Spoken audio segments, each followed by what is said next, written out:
what a day! What a lovely day!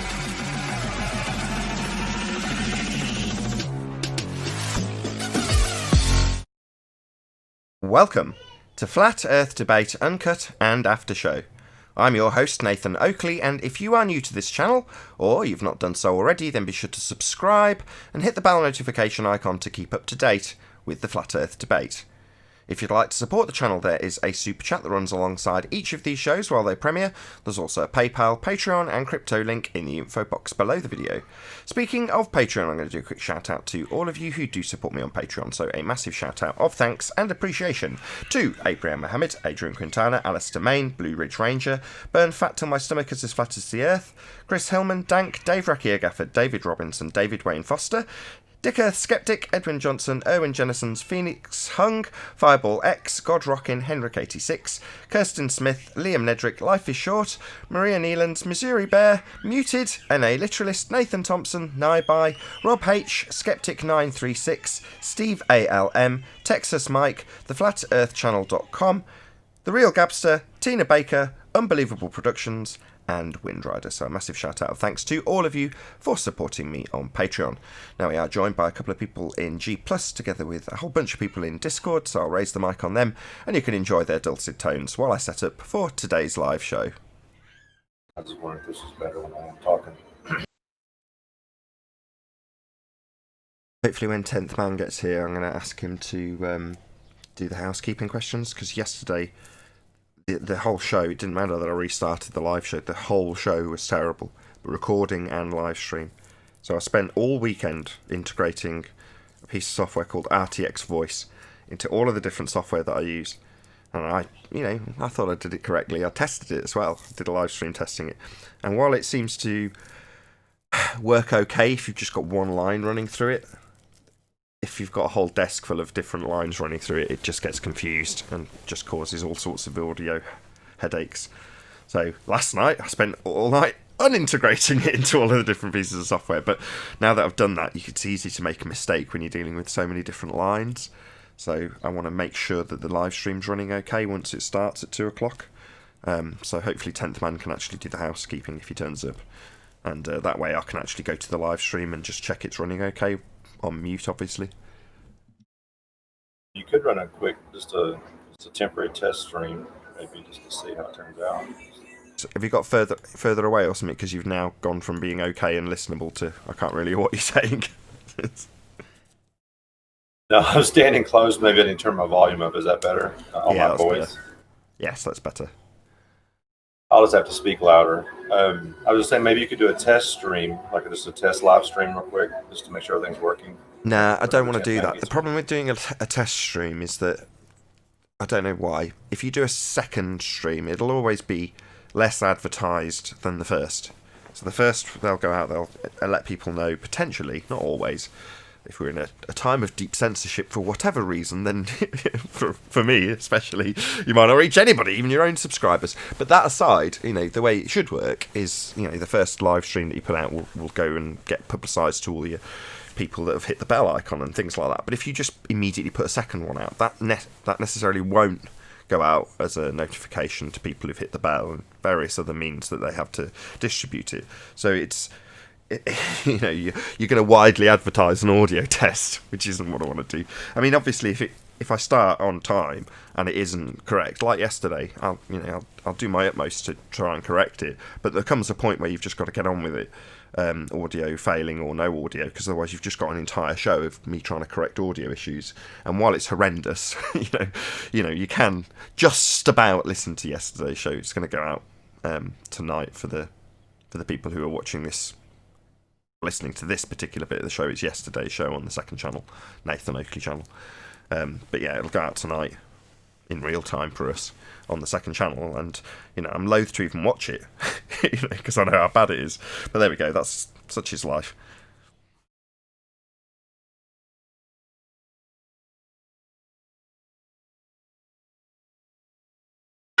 Okay, does this sound better? I'm back to the old mic. Is that better? Yeah. Either or, really. As long as you speak up, I think it doesn't matter. Yeah, I wish I could sit down in front of a computer and do this, but I can't. I'm trying to cook, clean, Take care, little ones. Hey, 10th man.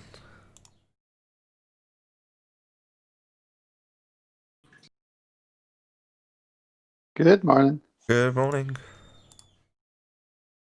How's the weather? Sunny or gloomy? It's all good. It's a bit overcast. It's all good. Any chance you can do the housekeeping when we go live? Yeah, I can do housekeeping. Thank you very much. I want to thoroughly check the audio. I've just explained to Paul, I won't repeat it because we're recording, but the audio is terrible yesterday, so I need to double check it, and if you're doing the housekeeping, it means I can actually keep an eye on it rather than, Okay. There's certain Just production things you cannot... Pass me the baton when it's time, and I'll go ahead. Perfect. Thank you very much. I was going to say there's certain things you just can't do production-wise when you're doing something in front of the camera or in front of the mic. There's a certain level of multitasking that is either beyond my capabilities or just not possible. Either way. That's fine.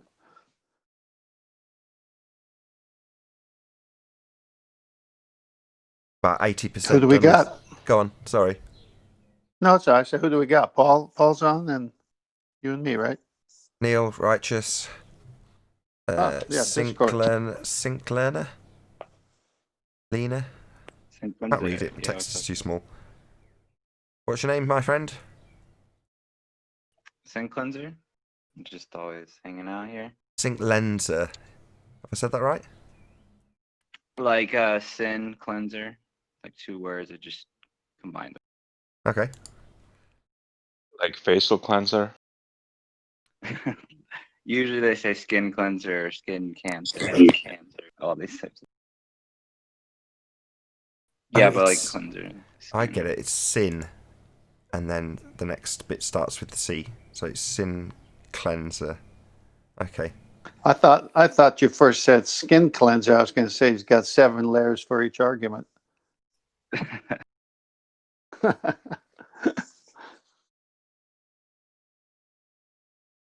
Don't forget Neil. Yeah, hey Neil. No. I did say Neil. Yeah, you did. I can't How hear you doing, Neil? Yesterday's audio was bad. Yeah, it's terrible. It's me wanting to improve without sounding rude everyone else. So I've just I was about to say to 10th man, I'm about 80% done treating the audio in this room, so treating the acoustics as opposed to software or anything else. And it's expensive to do, but obviously once there's an improvement, which there is now, definite excuse me as I clear my horrible throat, there's definitely an improvement for me. Obviously I want that to translate across the whole show, and that's just not possible. I've been looking at various different pieces of software that can do this, but they all seem to only be applicable through one line, which isn't very useful, whereas the RTX voice that I tested seemed, on paper at least, to be able to do it with multiple lines running in and out of it, which certainly on paper it worked. I could get it to integrate, everything could see it, and it all went in and it all went out and it all went to the audience and everybody could be heard. It just sounded horrific. So it definitely could do it, just didn't seem to function as intended. But there we go, that's life, isn't it? You've got to try these things. Could have been beautiful, could have been wonderful, could have improved the acoustics of everybody. Not the acoustics, the sound, sorry. Well, until it rains, you don't know where the leak is, right? Well, there is a problem to be solved, so I am looking for a solution that has a problem to be solved. I'm not just trying to invent a problem to be solved. There is obviously audio issues for anybody who's out and about, or Chocolate saying, for example, when he's got loads of people talking in the background. Well, RTX voice is designed to get rid of that. That's his purpose. That was my intention. When Chocolate's talking, it'd be great if we didn't have to hear his background noise. Now, that's just one of those things. I'm not moaning about it. I'm not saying that, I'd rather have Chocolate here with background noise than not here at all. But by the same token, if I can do something about that, if I can clear it up with software, then I'm more than willing to at least try. It just doesn't always work out the way you intended. Well, see, now that matches your background, because you work in high-end audiovisual, so you know what's out there and you know how much better it could be with that new technology. Meh, sort of. I mean, no. The stuff that I worked with was always either active in terms of electronics to produce a physical sound, a mechanical, you know, interaction between electronics and sound and hearing. Whereas the things that I'm talking about are more electronic based, aren't they? You know, remove sound suppression of background noise. That's very much electronic and newfangled stuff that I've got no clue about. Literally, I don't know anything about this software. Half the time I have to ask Anthony or someone else. I just have to get the stuff to work. So as far as the computer based stuff, which is pretty much all of it, I don't really know what I'm doing. You know, I'm fumbling around and learning as I go. And don't get me wrong, I can do what I do, but you know, I'm no expert by any stretch of the imagination, despite my background in sound and video. No, I really don't have a clue. The new stuff is new.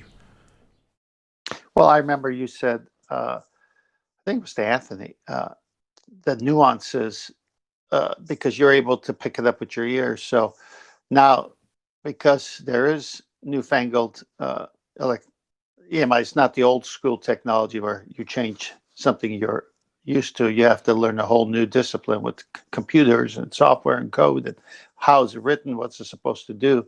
But your ears still pick up things. So you want to fix that, right?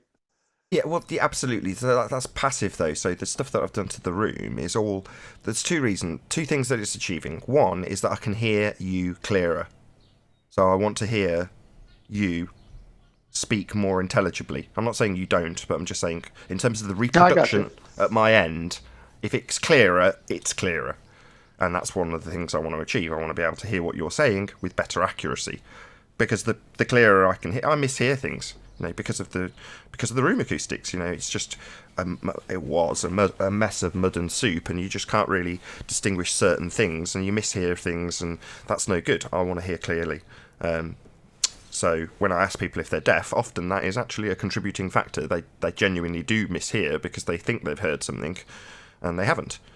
But anyway, that aside, the other reason to do it is so I sound clearer. In other words, my diction and the tone and timbre of my voice is clearer to the audience. You know, it's my show, obviously I'm talking a lot of the time, therefore me being clearer is beneficial to the audience, and most of what people actually take in on YouTube is not visual. It's auditory. Yeah. So that's what people are focused on. Often people will download stuff as MP3s, you know, they'll just get the audio. So as much as I like having nice background images and often as things presented, those are additions to the meat and potatoes of what the show actually provides for most people, and most shows on YouTube provide to most people. It's mostly auditory. Yeah. Well, it doesn't help to have half the audience, if not more, who knows, depends on what day, be the globetards who insist on obfuscation, and you need to hear everything they say, because they come in here with words and phrases that if you just miss one, you thought they said something, because they're up to no good trying to not talk on the really is level, if you know what I'm saying. So it's even more important here. It's a throwback, because it's what I used to do long before doing this. So, you know, my main career, the one I wanted to get into, so for all the other jobs I did as reps and sales positions, it was to get into a job selling audio equipment. And, you know, the pinnacle of that was when I was selling to studios. Well, in that process, I learned all about acoustics, but never really employed any of it. And it was long after I'd worked in hi-fi, like domestic audio. And in domestic audio, they don't talk about it at all. And now I know why. You know, it's because domestic audio, they're selling you like crack. It's like chasing the dragon. You go into a demonstration facility, which is normally of a reasonable standard, and you hear equipment sounding great. You take it home to your very small room, small by comparison to an auditorium. You know, that's not a not small room. Everyone's room is small. Doesn't matter how big your room is. Anyway, you take it to that environment and it sounds garbage, because you've got all these room reflections and all of these horrible standing waves, all of the crap you don't need for a good sound. And obviously then you get your brand new shiny piece of equipment and it's not as good as you hoped. So what do? You go straight back to the dealer and buy more equipment, not necessarily attack the room. And in the process of treating this room, although I touched on acoustics, you know, I just vaguely discussed them with some of the engineers. That's it. You know, I didn't go into any detail. Whereas in hundreds of hours of watching material and looking up stuff on the internet and research, and you figure out that there's a limit to the audio equipment that you can put into a small room, bearing in mind that all rooms are small, domestic, and therefore you reach a ceiling with the reproduction quality pretty quickly. In fact, very quickly. So back when I was selling this stuff, for thousands, sometimes tens of thousands, with the professional stuff up to millions of pounds worth of equipment, you could easily outstrip the room within $500. You could go beyond the room's capabilities so fast. And it's been a real eye-opening experience. The differences in performance of both the recording when I've been testing it. Obviously, none of this has gone out to an audience, but when I've been testing the improvements for myself, so I can get an idea of how much improvement I'm making as I'm making the changes. It's huge. Miles bigger than the equipment changes that I've ever made. I'm like, my God, why doesn't anybody know about this? Until it dawned on me. If people are buying passive panels, they're not buying electronics. So if you're an electronics salesperson, the last thing you want to do is tell people about acoustics. You want to tell them all about how the equipment will make it better, right? Which amuses me. Studios, totally different kettle of fish. They're looking at the room acoustic first because that's the biggest limitation, and then they move on to equipment. I used to work in the sales in a stereo shop for a while, and this is back in the day, of course, and people would come in, and from car stereos to speakers to home units. And, it was before the whole, movie setup for the home and 5.1 surround sound. There was none of that. So they come in, and of course, back then you'd have Sansui, Marantz, let's see what else, Pioneer, a bunch of names like that. And they would say, well, which one has the best sound? And I'd say, well, it depends, where you put it and what you're looking for in sound. I mean, my ear is different than your ear. I go, let's look at the spec sheets on some of these. And then we'd always go to the distortion. Did you ever highlight that to people? The distortion, like 0.0 whatever 3 or 0.123 or whatever. I can't remember. Yeah, of course. And Hitachi, of all brands, had the lowest distortion. And I said, well, let's compare it. So, of course, we had a little sounds room where all these amplifiers were in. And I played the more expensive ones. And then they say, okay, next. And I go to Hitachi, and they say, wow, I would never bother Hitachi. But now that you show me the specs and the sound is similar, I can't make the difference. But if that's true, that has the less distortion. So sometimes the name brand, unless you look at how it's actually performing, isn't exactly the one you should buy. Yeah, absolutely. And it's so subjective in terms of listening as well, because, again, you reach a ceiling in terms of your hearing ability pretty quickly. And as I said earlier, the room ability, how well can the room actually reproduce those sounds directly, as opposed to just listening to a whole bunch of reflections off the room, which is normally what people actually listen to. But yeah, you're right, in terms of distortion, lower distortion is better. Normally the distortion figures that they give are slightly fudged anyway. At what point are they measuring the distortion? Because distortion's only really relevant when you've got high power levels going through something. So, any shitty amp can easily produce low distortion levels if it's not driving very hard, which is why you can get a really relatively low powered amp, drive it not to anywhere near the excess level, and get it to sound absolutely beautiful. But as soon as you start putting something a bit more dynamic through it or turning the volume up a bit, that's when you get into the distortion levels, and that's where more power is better because it's lower distortion at higher powers, etc., etc. It's all very tedious. Although there's probably some hi-fi enthusiasts right now in the audience going, oh, this is awesome. Finally. Well, I remember the biamp systems for the cars. You had the German brand Blaupunkt and others that were really hot at the time. And, people wanted that foreign stuff. But, Pioneer made some good stuff for the cars. But I remember the biamp. I think Alpine had the biamp one. I can't remember the brand for a while. Biamping is just Bang really... and Olufsen. Go on, sorry. Hopefully it's non-related, so we can change the subject. I'll talk about this all day if someone doesn't stop me. No, Neil went to more German amps. Go ahead.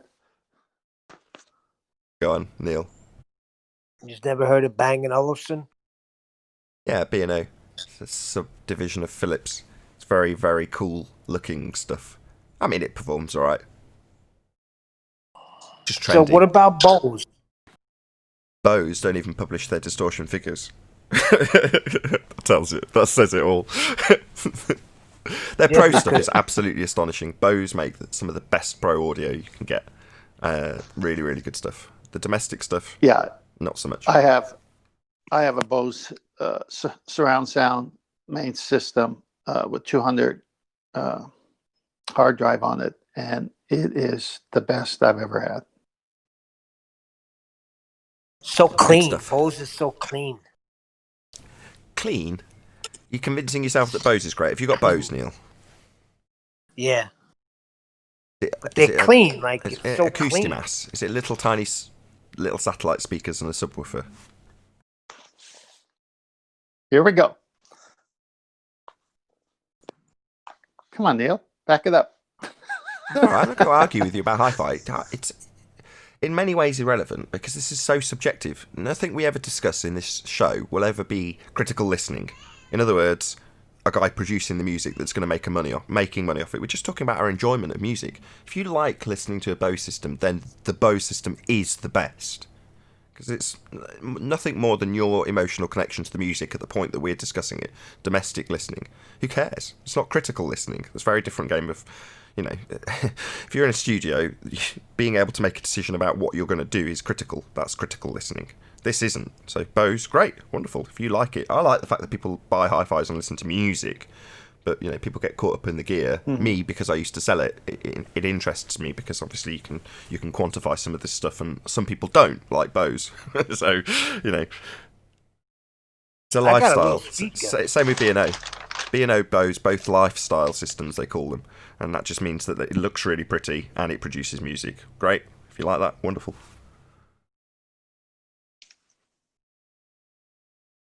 What about those? Hey, you guys. Good morning. What do you guys said? think of those sound tubes, like incandescent light bulbs?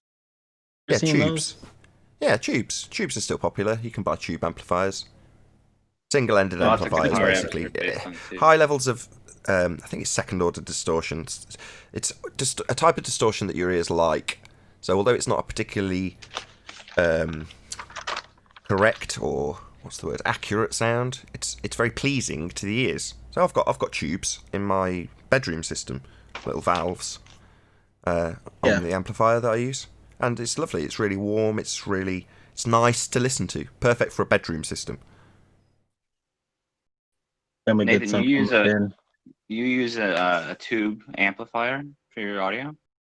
Well, yes and no. It's got a tube preamplifier stage in the integrated amplifier, just in case anybody's out there and goes, "That's not a tube amplifier." Well, no, I play a lot of guitar and there's a lot of tube amps, and I was just curious. Because usually it's digital. Yeah, tube amps popular in guitar amps as well. Sound nice. Orange amps use tubes. Well, most of them. Yeah, they're more of an analog sound, and I guess it's just the when you're heating up the tube, it's more, I guess, rich sounding because it's actual heating. And I don't know, but you can distinguish if you compare it to like digital overdrives and digital distortions. If you have an ear for it, I guess. Most people can't really tell the difference. Yeah, I don't know. Most people, if you stick a tube product in front of them, would notice that there's a distinct difference in terms of the type of sound it reproduces. Same goes for amplifiers that are, powering instruments like guitar amps. I would say, if blind test, I could definitely tell the difference between one that was tube and one that wasn't. I have a couple of consoles. You said chasing the dragon, chasing that tone is kind of like, you really have to have an ear for it. But most people, they don't really care half the time, I guess. I want to agree with you, but I just don't think it's true. I think if you can hear differences. So if you're deaf, then no. But ultimately speaking, if you can hear and there's a difference to be heard, people underestimate how good their hearing is. So I don't know. Even if you've got really damaged hearing, like terrible top-end damage because you've been exposed to loud drilling all your life or something like that, so long as you can still hear, you can distinguish timing differences so long as you've got functions in both ears. So, not really. Even some of the old customers I have that were really, really old, that had lost a lot of their top-end hearing, they could still easily pick out differences between stuff that was better and wasn't better, because you just can. And, it's the golden ears thing is people like sound engineers who have actually trained their ears to pick out certain things. And again, they haven't necessarily, most of them are older, they haven't necessarily got the best hearing if you were to test it. But their ears are educated ears. They know what they're listening for, what they're listening out for, to make adjustments. A bit of overblown bass here and a bit of whatever. They're picking out specifics to make adjustments. That's where you need good, what you're calling good hearing, and it isn't. It's trained hearing. So like if you stick somebody outside and listen to the environment, and then stick them in a very small room, there isn't a soul that can hear that wouldn't tell the difference between those two things. And in an audio reproduction in a good environment, you can capture those things in the recording. So if you can reproduce them, you can hear them, if you can hear. Right. But that's like a train. That's a practice. That's like a trade, Only for the people doing critical listening, so only for engineers, and their only requirement for having critical listening is because they're making adjustments so that the end user, or the consumer, the customer in this instance, is the guy buying the music and just playing it back, so that he doesn't have to worry about what's where in the mix, the balance, and all that the customer needs to worry about, the person listening to the music, is, does it make me connect with this emotionally? And if it doesn't, then the sound engineer's done a terrible job. But that's where they need to be educated in terms of what they're listening out for and why they're listening out. Well, why? So they can make alterations to make an instrument sit better in the mix, and things like that. I have a friend who's a DJ, and he worked in this studio. He was an engineer, so he's got that ear, and he would sit there. We'd be having lunch, and he'd be explaining to me, "Oh man, that sounds terrible." I go, "Sounds fine to me." And he said, "No, can't you hear that?" And I go, "No, I can't." So he had all this sophisticated equipment, all this real way, the way he wanted to play music at his DJ parties. So I saw him at a friend's 50th birthday party, and he had a Apple, laptop and some hard drives. And I said, "Man, you've sized down." He said, "Yeah, I found out that I'm the only one that could hear those things, and nobody else cares." So he put everything on a hard drive. He's got like thousands of songs. He goes, "This makes life so much simpler." He was the only one that could pick up on these things.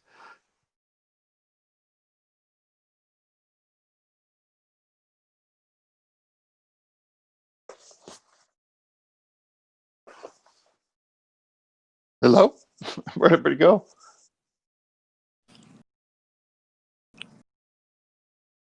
I'm here. Yeah, I lost Nathan. So did I. Check 1, 2. Nathan? Yeah, this is on Well, Nathan's side. I hear you guys off.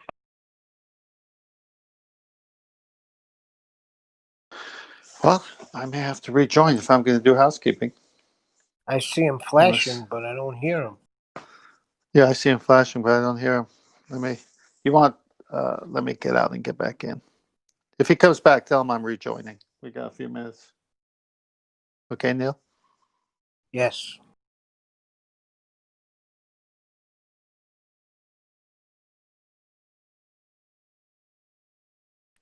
Yeah, I think it's Nathan, because I can only hear 10th Man through Nathan's audio. Maybe just muted or something.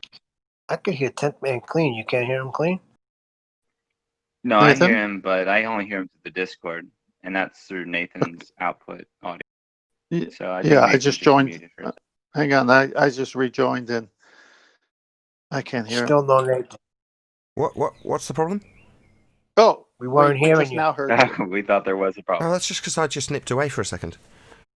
Oh, I because got Seeing out you and rejoined flashing, again. we can hear you.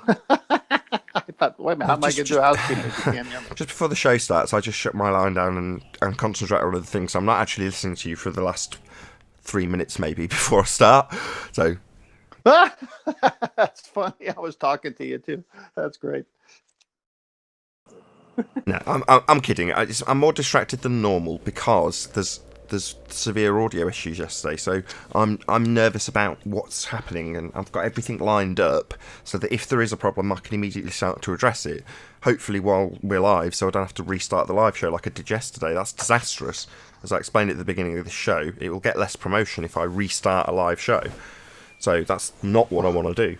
That's why I'm not paying as much attention. That's all. Just laughing hard because on my end, I just experienced severe audio issues. I was talking to you, you weren't there. I was at the start. Checking other systems. Good morning, guys. Hey, Hey, Chocolate. Choco. What's up, Choco? Hey. Yo. What's up, So, everybody? just so you're all aware, 10th man's going to do housekeeping, just so I can monitor the live stream when it first starts. So if you can just, be nice, interact with him. Don't just sit in silence. Chocolates. Come on, we gotta give him a hard time a little bit. You can give him a hard time if you've got some proof of for the sake of argument. That would be great. A little debate about somebody proving one of the questions. Just giving him shit for no reason, though. Preferably avoid that. Chocolate's bromine. Yeah. Bro of mine. Bromine. We tried that chocolate. Oh my god, here we go. Man, the after show was rocking. The after show was rocking yesterday, man. Yeah, man.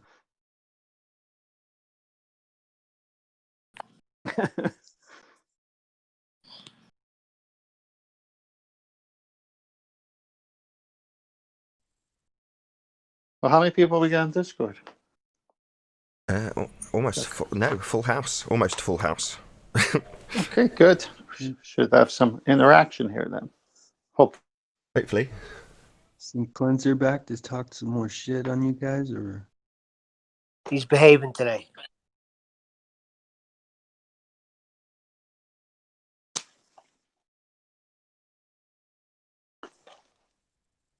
Well, they should all behave and just come with their questions. no? I was just telling Doesn't some have- cleanser to.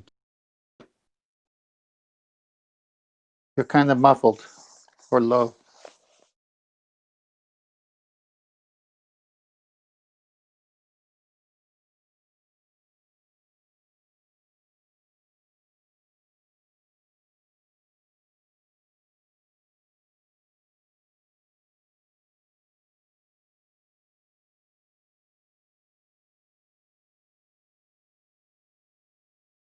Talk amongst yourselves.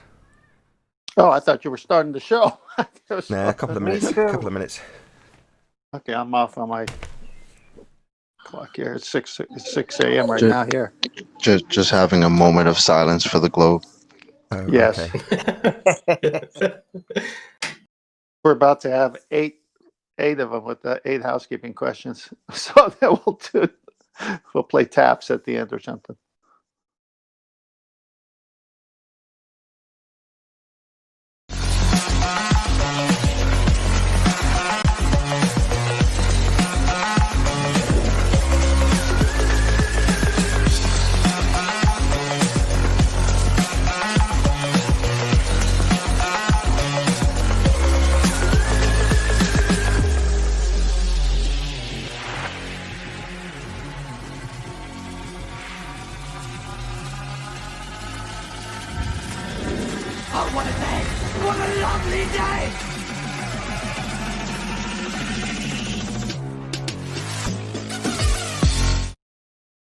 Welcome to Flat Earth Debate Live.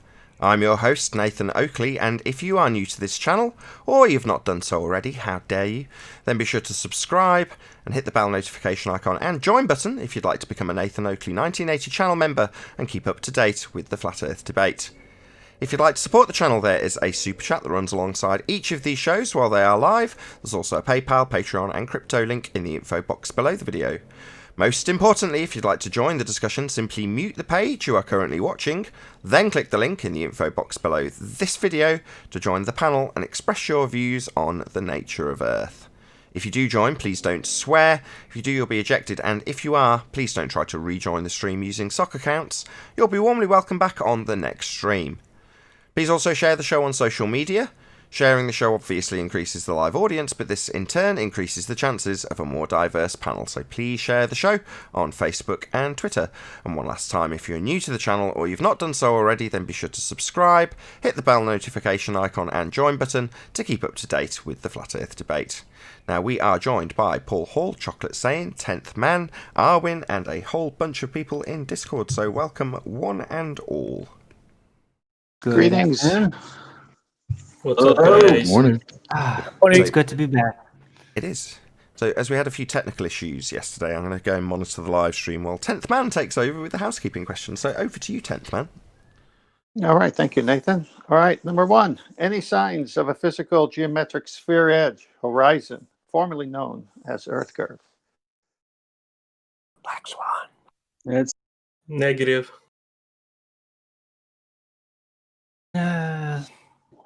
We don't see the geometric horizon. That's right. Don't need, according to Rumpus. What's that? Did I No. get Neil? I said, according to Rumpus, you don't need no geometric horizon. We do. We don't. Yes. He changes every day. Number No, two. that's about having it. Okay. They don't need a geometric horizon, but they do, but it's not visible. But they don't need it though for the Earth to be a globe. All right, let's move on. Any evidence of Earth radius, the R value? Rn. No, that's not. No. That went down the toilet with the Earth curve. They went down the toilet hand in hand. No radius, no curve.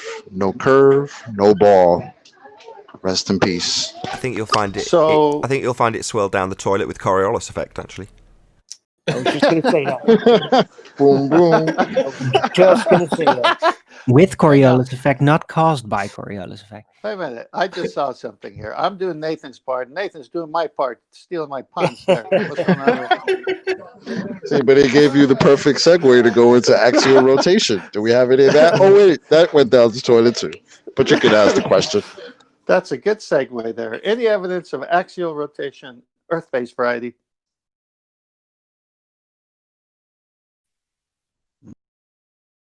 Yeah, go to the washroom. Earth. It's right there.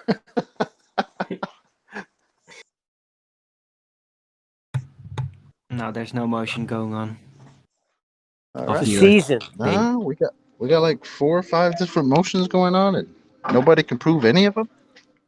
What's that about? Does a sickness only- motion count in the sea? Repeat. Does the sickness motion in the sea count? hold on. Yeah, talk us through it. Explain. We don't know yet. Maybe you tell us. I was just wondering. But that's the motion of the boat, not the Earth. Oh, Ah. man. Very good point. All right, moving Well, on. I guess- Any scientific evidence of gravity? Nah. No. Scientific evidence of what? Hey, gravity, the fallback to no matter how you lose your argument, they'll always say gravity, the next thing. Shout out to the That's plain the truth. funny thing. So Travis hasn't been around for a while because he's running his own show now and he's getting more and more popular as days go by. So check out the plain truth, Travis. He's doing his own thing right now, and that's why we don't see or hear any scientific evidence of what. That's Travis. But yeah, the plain truth is his channel, and he's good to shout him out. He's doing good stuff. So check him out. Isn't he doing Red Hen Radio these days? That's his name on Skype, right? I don't know what the whole Red Hen Radio is, but I know that he does videos on his The Plain Truth channel. So that's where you can find him with the Mona Lisa, currently with a little face mask on it. All right. Any single viable hypothesis from any of the fields of cosmology, astronomy, or astrophysics? No, Seat not of the yet. pants. Seat of the pants. Can you explain that, Chocolate? Seat of the pants. Who said that? A certain theoretical physicist named Michio Kaku, who says So- nobody in my field uses the scientific method. It's all seat of the pants, leaps of logic, guesswork. Yay. Would that seat of the pants cover sitting in front of a computer monitor and doing science? They As call it long as you hiding check, anyway. as long as you put your iTunes on and check emails while doing science, then it counts. I wonder how much his colleagues are actually happy about that he said that afterward. I wonder if they were like, dude, did you really have to go that far? Well, if it's Well, Neil doesn't it come in deGrasse, the name? They're called theoretical physicists. Theoretical. That wouldn't be a Nah, that's scientific theory, right? nah. Well, exactly. So- That's a convolution between the colloquial use of the word theory. I've got a theory, i.e., an idea about something. Well, in scientific vernacular, a theory is based on proven scientific data, i.e., experimental data that's proven cause. That's where you get a scientific theory. So it's very useful to convolute the vernacular when you're talking about the colloquial use of this word theory and the actual scientific definition when they're claiming to be scientists. So you'd assume they're talking about the scientific definition, i.e., empirical cause and effect established, followed by a theory. No, that's not what they're talking about. They're talking colloquially about a little idea they've had that they've got a just so story for. hey, Chocolate. Well, one I thing know- about him that's great is that he clears that right up. Nobody in my field understands or uses scientific method. Well, thanks. We appreciate that. I like his honesty. Nobody in our field uses the empirical method of science, is what he should say. Because anything beyond that is, as he puts it, guesswork. Well, yeah, there's guesswork in the scientific method. You guess what the cause is, and then you validate it empirically, or rule it out empirically. So it's a very useful method because it's empirical. But they don't have any of that. Hence, they convolute the terms to make it seem like they've got empirical data when they haven't. Well, since he's They doing claim it it's from the the seat highest of the science. pants, since he's doing it from the seat of the pants and it's guesswork, that's probably the brand of jeans he's wearing. Yeah, for them, empirical studies would be going out in the field with their telescope and then watching at the stars in the sky in the field. It's like their version of field work. Well, speaking of something in the sky, any evidence to the distance of the sun? Triangulation. You could presuppose it. Maybe. How about it's over there? Well, there's clouds now. I can see it. Well, it's still there just because the How clouds are. about, how about somewhere in the sky? Somewhere over Earth, above in the sky. How about Does it that? That have would be diamonds? too specific. I think so too. That's a bit too specific, Chocolate. Is it? That's too specific. All right. Yeah, I think so. At this stage, we literally know nothing about that thing in the sky. But let's all gang together and worship it and presume we're travelling around it, eh, fundies? Yep. All right. Any evidence of a self-perpetuating molten iron core at the center of a presupposed spherical Earth? Preposterous. Ludicrous. No. Nope. What was it? Drop something and it deviates to the side? Who was that? Well, you know what? If there was some Didn't kind of somebody say that? liquid, if there was some kind of liquid core by the outer shell, was supposedly flying in space, then wouldn't it just naturally, just by it being liquid surrounded by a hard shell, somehow start resonating and then eventually just break apart because of the building up resonation within the vacuum and all that? And sorry. Sounds like an advert They for a want us toffee to crisp. believe- Well, They want us that to would believe we live in a giant Cadbury egg. Yeah, It's sorry, fantastic. I took that way too serious. But Well, it is an Nathan issue, said- though, you know? It should be an issue. Well, I'll save that It's pun for liquid. another day, since Arwen won't let me say it. Yeah, shut up. Stop rumpusing me, 10th man. He's No doing the problem. I had housekeeping. a really good one. I'll just save it for another day. No You problem. realise No, you go ahead. I didn't tell Arwin. It's because he does. I've asked him to do the housekeeping so I could monitor the live stream because there were so many sound issues. I just didn't tell you, Arwin. So he's actually running the show right now, just so you know. All right. Well, stop rumpusing him then, Nathan. I'm glad you said it with some conviction. Thank you, Arwen. All right. Any evidence that you can have gas pressure without the necessary antecedent of a container to press upon to give you the gas pressure. Nope. What if I use 2 containers? Do Does tell. that count? I've thought about that actually, Chocolate. You know, in some ways, you know, when you have two things that cancel each other out. Well, maybe this is one of those circumstances where I can't even say it with a straight face. I'll stop. I'm just gonna start giggling. Oh, so we got net force 0? Yeah, the two. Yeah, see, I knew you were the right person to do this. Yeah, exactly. Net force 0 between the two containers. The two containers cancel each other out. But I thought Zanuck yesterday disproved the dome through Gay-Lussac's law. I think if you consider using a definition for something completely off topic to gas pressure and ignoring all definitions of what creates gas pressure and denying the antecedent, then yeah, you can claim that. But it doesn't really hold much weight. I thought that was unorthodox. Speaking of weight, it was they're still unorthodox. pushing. Speaking of weight, they're still pushing weight. That's what keeps the gas in the container. Late yesterday afternoon, Zanuck and Enigma were on there trying to. What's that? Oh, inside a fish tank. Remember the container fish tank? Yeah. Say, well, Hang on. I know, but go ahead. No. Your sound is low. They can't use the fish tank because they're using that to fill propane. So they gotta get something else. I know. Well, that was my argument. Basically, was they said, "Well, stay in the fish tank." I was like, "Well, what about after an hour? Oh, it'll still be there. What after about 2 days? It'll still be there. What after about 10 years? Oh, it probably won't be there after 10 years because there'll be other factors probably not keeping it in there. Other factors like entropy. Yeah, I know. But I've been thinking about that because that's the argument with gas pressure, the atmospheric pressure, which you did that good job breaking that down yesterday too. But no matter what, the gas will not be contained over time because it does have to follow the increase in entropy. It wants to fill all available microstates. Even then, it will not stay there. Maybe a short amount of time, but of course, it's staying in the containers. They're proof of weight, which QE's broke that down pretty good too. What's weight? Well, where else would you expect the natural law denier to go? He has to deny natural law.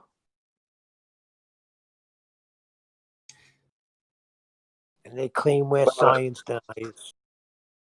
Well, and I thought something else too. If the laws of Newton were not right, then that is a mass and acceleration and all that stuff kind of becomes a new point, doesn't it? Mic check. Can you hear me? Yes, we can, Babs. Good to have you. What up, Babs? Yeah, I have a question for Arwen. What's going on, Chocolate? Hold on. Just ask 10th man. Hey, Babs. Okay, I could ask 10th man too. No, I don't mean ask him the question. He's just in the middle of housekeeping. That completes the housekeeping. Oh, right. Go ahead, no, that completes the housekeeping. I wasn't keeping track of it. I was doing other things. Go ahead, Babs. My bad. I really wish I hadn't said anything. Sorry. Yeah, so Arwen talks about relative density disequilibrium as being the reason that things fall to the floor. So I was just wondering, if the sky is less dense than the ground, wouldn't things that are dense move to the less dense medium, if that makes sense? If things that are more dense than the sky are on the ground, wouldn't they want to move towards the less dense medium if it's all based on relative density? No, how did they go there in the first place?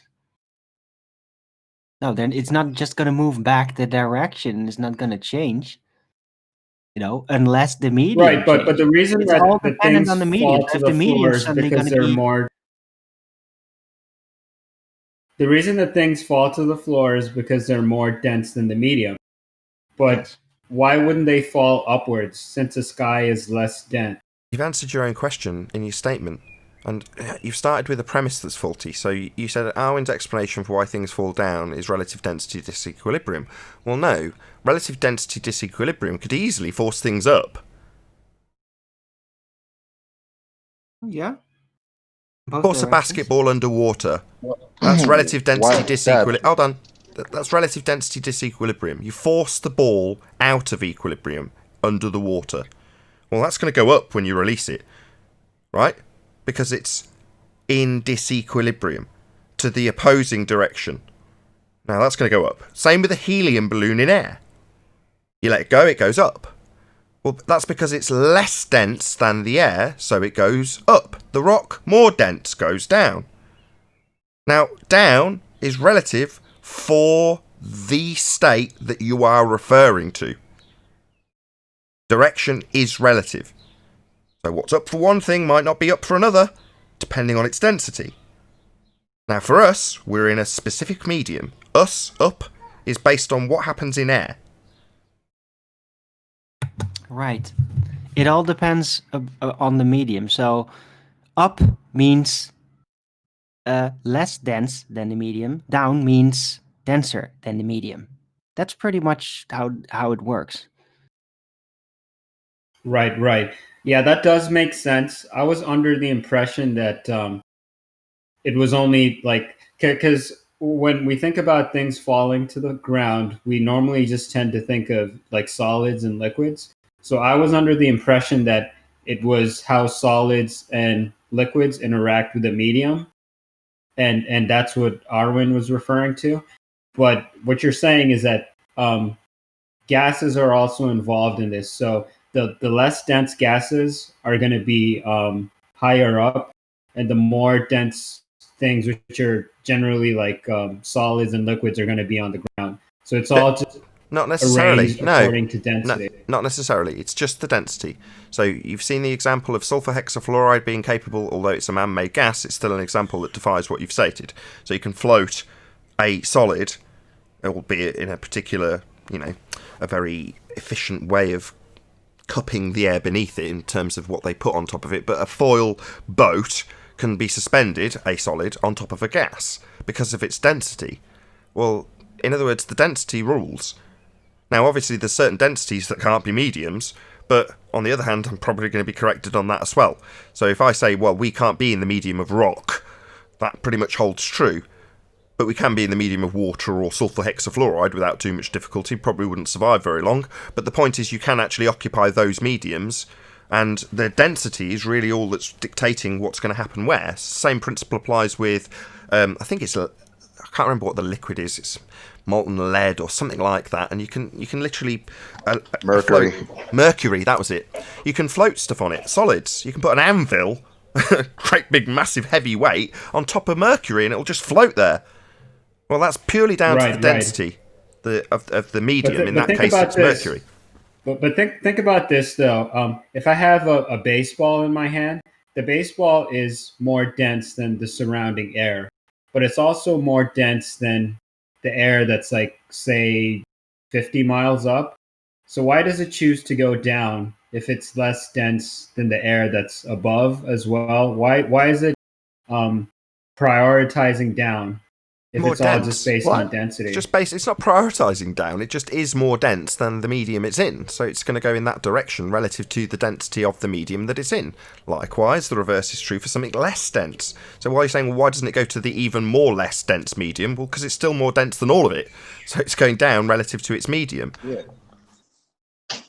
Yeah, Right, it is more dense than all of it, but up there, why since the does it ball go is down? more dense than the ball is more dense than all the air, right? So how would the ball get up 50 miles up? What would support it? There's nothing to support it, right? Because the ball is obviously more dense than there's nothing to support any it. air. I understand what you're saying. There's nothing to support it, but why would it go down if it's all just based on density? Because the air above is less dense as well, so it could go up if it's all just based on density. Now you're disregarding. The density is You're disregarding my relative to each original- other. It's the density You're is missing out relative the to one each word. other. Hold So on, the I can just ball is end more this. dense. Hold on, Chocolate. You're missing out It's relative to the you're missing medium. out the disequilibrium part. So once you've pushed something out of equilibrium, it will return from whence it came. Now the medium is specific in terms of the direction. So we're going to take a basketball, and if you force it out of equilibrium underwater, it's going to want to go up. Relative to us and how we describe up, That's what it's going to do if you force it underwater. Likewise, if you take it up in the air and drop it, it's going to go down. It's not going to go out of equilibrium more. You're forcing it out of equilibrium by taking it up in the air. And it always returns to equilibrium.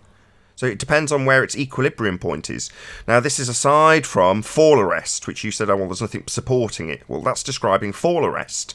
In other words, if you have something very dense and it's perched on a piece of plywood and it's more dense than it, and over a period of time it cracks the plywood and carries on a descent downwards to when it reaches another point of fall arrest, where there may not be a less dense medium below that particular point. So if it's reached the ground, and we are under the assumption that below that point there is only more dense material, that will be the end. That is its point of fall arrest. That is equilibrium for that particular item.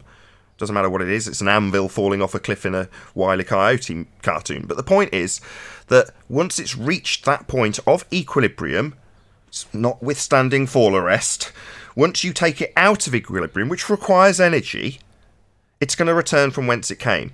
Now, it might be energy pushing it underwater or taking it up in the air, but the equilibrium point is where it's going to return to once you've put energy in to take it out of equilibrium. Because this basketball's not getting up in the air on its own. You've got to put energy in to do that. Well, why don't things just fly up in the air? Well, because that requires energy. Right, that does make sense.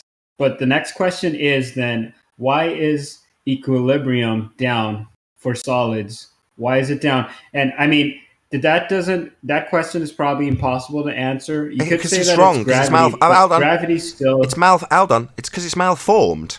I've just explained that no, it isn't necessarily down. My basketball example was forced underwater when you took it out of equilibrium in the first instance. Well, that's not down when it's returning to equilibrium. It is very much medium specific.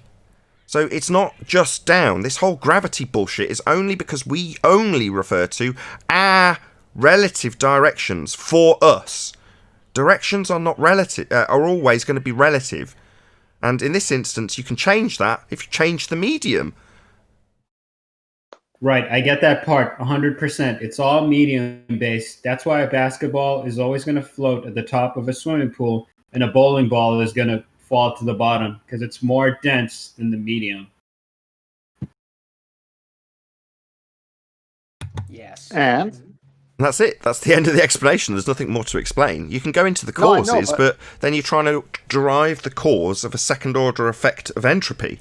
Now, well, that to me is a futile task. It is what it is. That's why, although they've got gravity, so this has never been encompassed into any natural law, it's just described as gravity. But now we've 100 years surpassed the force of gravity, and we're into bendy conceptual mediums, it's kind of non-relevant. This downward trajectory, why is equilibrium in our medium equilibrium for us? Well, it's medium specific, that's been answered.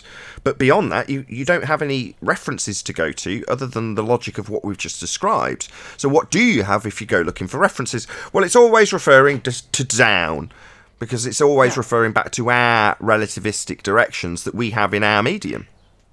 It is logical though, Nathan, because objects and liquids, which we can definitely see and touch, are typically, the things we see and touch, and they always seem to go down, while the air, which is on average pretty invisible, that's the thing generally going up, but we don't see it. So, oh, what, the lighter stuff? Yeah, that's why. And to the physical. Oh, I agree. Yeah, I can see, but it seems so primitive. I mean, this to the Globers, right? What I'm about to say is going to be so arrogant. They're going to be like, oh, well, but this notion of a constant down, not observing relative directions and mediums, to me seems Stone Age. Don't give me crap in the comments about there not being a Stone Age. It seems archaic. Now, that's funny because that's what we get criticised of, right? Old, out of date, outmoded concepts. Well, no, just paying attention to the natural nature of reality and decrying anything that's backed up with nonsense. Well, to me, this whole nonsense of a constant fixed down because of what we see from our medium is just archaic. Assigning gravity to a down, that's out of date by their own standards. 100 years, in excess of 100 years now. It's like 105 years out of date. So, get with the times, man. Right. Thanks for clearing that up for me. Someone asked me that question early on, and I couldn't answer it. So, hold on, Chocolate. Let's just round out again, Babs. Sorry. No, I was just saying thanks for answering that question for me. Someone asked me that a few days ago, and I just couldn't answer it. So it makes sense that it's all medium dependent. Now it's starting to make a little bit more sense. Sorry to do this to you, Chocolate. There's now going to be a caveat. So now that you've given me the context of why you've asked, I just thought you were just asking. So someone else has challenged you to. You don't need to. This is an interesting conversation, right? And it's nice to poo-poo the old rhetoric. It's 100 years out of date anyway. But nevertheless, there's no need for you to explain this. Are you somehow involved in a career that is dependent on this particular aspect of life in any way, shape or form? Or does it affect you personally in any way, shape or form? Or do you personally make any claims about this specific topic, Babs?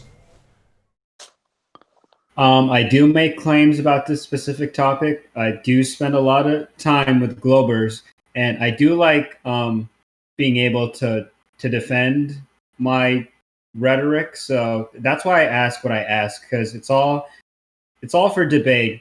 It's all for improving my debate skills, pretty much. Possibly. What do you claim?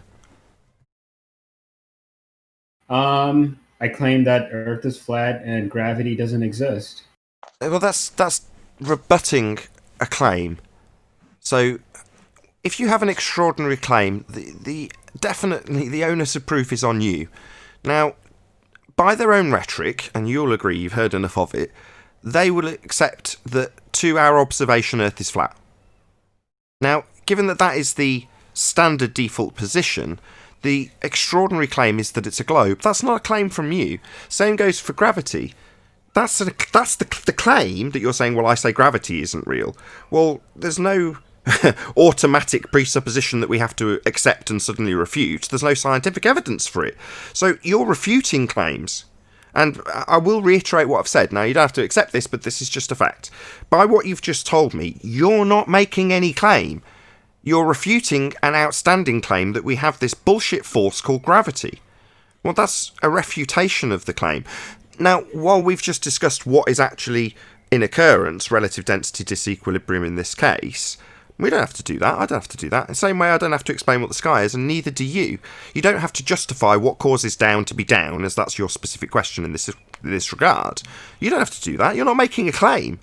So, I am making claims when I'm saying the Earth is flat and gravity doesn't exist. Those are claims, and they need to be defended. I don't see that stating that the Earth is flat is a claim. The Earth is obviously and observably flat, a point that is agreed upon by both sides. Now, further to that, they say you can prove that it's a globe by X, Y, Z. In other words, it's obviously and observably flat to everybody. That's the default position. Now, because there is a standardised religious rhetoric that 95% of the Western world are under, it may feel like stating the obvious and observable about the nature of reality needs to be defended as a claim. It isn't. Now, you don't have to accept this. I am right, though. Sorry. It'd be like defending water being wet. Exactly. Who said that? That was me, Stagger Lee. Perfect. Exactly. Certain things are the way they are. Further to them, we have an extraordinary claim that the Earth's a sphere. That's an extraordinary claim. Well, regardless, people are still going to want evidence. They're still going to want to see evidence for the claims that you're making. Babs, let me pipe in. But Babs, you can't. Go ahead, Tim. Sorry. Yeah, let me just pipe in here because you're missing what Nathan is saying. Let's say you and me, Babs, are on the seashore, like I tried to get Highlander yesterday. And we both look out at the horizon, and we both agree, observably, it looks flat. You with me on this? Yeah, I'm with you. Okay, so what's there to debate? We both observably see a flat Earth. But then all of a sudden, you look at me and say, but there's a curve. And I say, okay, prove it. You made the claim. Now you got to prove it. But because visually you and I both saw a flat horizon, and there's nothing to debate there. We only debate because you make a claim that we live on the ball in this example. So now it's up to you to prove water curves, where is the geometric horizon, the physical. It's up to you now. Now, if you can't do that, then we're back on the seashore looking at a plane that looks flat. And Right, I'm sorry to cut you off. I'm going to just do a couple of quick shout-outs, so 10th man. Shout out to Al Junkie. He says, Al Junkie is an honest 10th man fan. Hashtag fun intended. Thank you very much indeed for the super chat, Al Junkie. Really appreciate your support. And also, Paralaya Bodyworks. Sorry, I can't pronounce that. Why is down the direction that denser things go? It's more dense than what? The medium? That's medium specific. So, more dense than the medium, they'll go down relative to that medium. Less dense than that medium, they'll go up. But like my example with the basketball, that's only capable of being described by us with our relative directions being adhered to when we describe it. So relative to us in air, the ball's going up, but it's not in air. It's in water. So the whole direction, the relative directions will change, for us included, when we get into the same medium. So it's not necessarily the case that we have a definitive up and down, it's relative. So anyway, thank you very much indeed for your question and for the super chat. I hope that this particular show... Right. I'm just going to respond. Go on, Babs. Chocolate's been waiting a while as well, so Chocolate's been interrupted 3 times trying to get one point out. But go ahead, Babs. Right. I'm just going to respond to 10th man real quick. So when you're standing at the shore and you're looking at the horizon and you're saying that it looks flat, they're going to ask you, why can't you see Tokyo, New York? And they're going to ask you, why does the sun go behind the horizon? And you're going to have to be able to answer these questions. It's not enough to just say that things look that way. That's a different question. Hold on. No. Sorry, again, I just got to get this absolutely crystal clear and pegged down for the audience's benefit. I'm grateful for this, Babs. I'm having a go at you. Sorry, do you make claims about what the sun is, how it behaves, or what the horizon, it's very specific now, is and how it behaves? Do you personally make claims about those things, or are you only responding to a charge that you've been levelled with a burden of proof reversal fallacy because they make claims about what the sun is and they make claims about what the horizon does? Are you actually sure that you're making a claim in this regard also? I'm responding to burden of proof reversal fallacies as well as fires of false models like the map that have been used as flat Earth models. I'm having to You're breaking up. We're getting about 70% of what you're saying. It's clear enough to understand. I understand. So you're agreeing. You're saying you appreciate that it's a burden of proof reversal fallacy, but they still charge you with it and demand an answer because you're a flat earther and suddenly the arbiter of these things that they make claims about. So burden of proof is all fine. Okay, at least you appreciate it. Yeah, I do appreciate it. Sorry for the audio issues. And what I was saying is that I also have to defend 5 years of epistemology created by other flat earthers, like the AE map and the circling sun and moon. Those are all things that are constantly brought up. Why do you do that? I don't defend having anybody. to defend them, Okay, even though I don't believe in any of those things. No, he's right. I'll reiterate that, and then we're going to go to chocolate after a shout-out.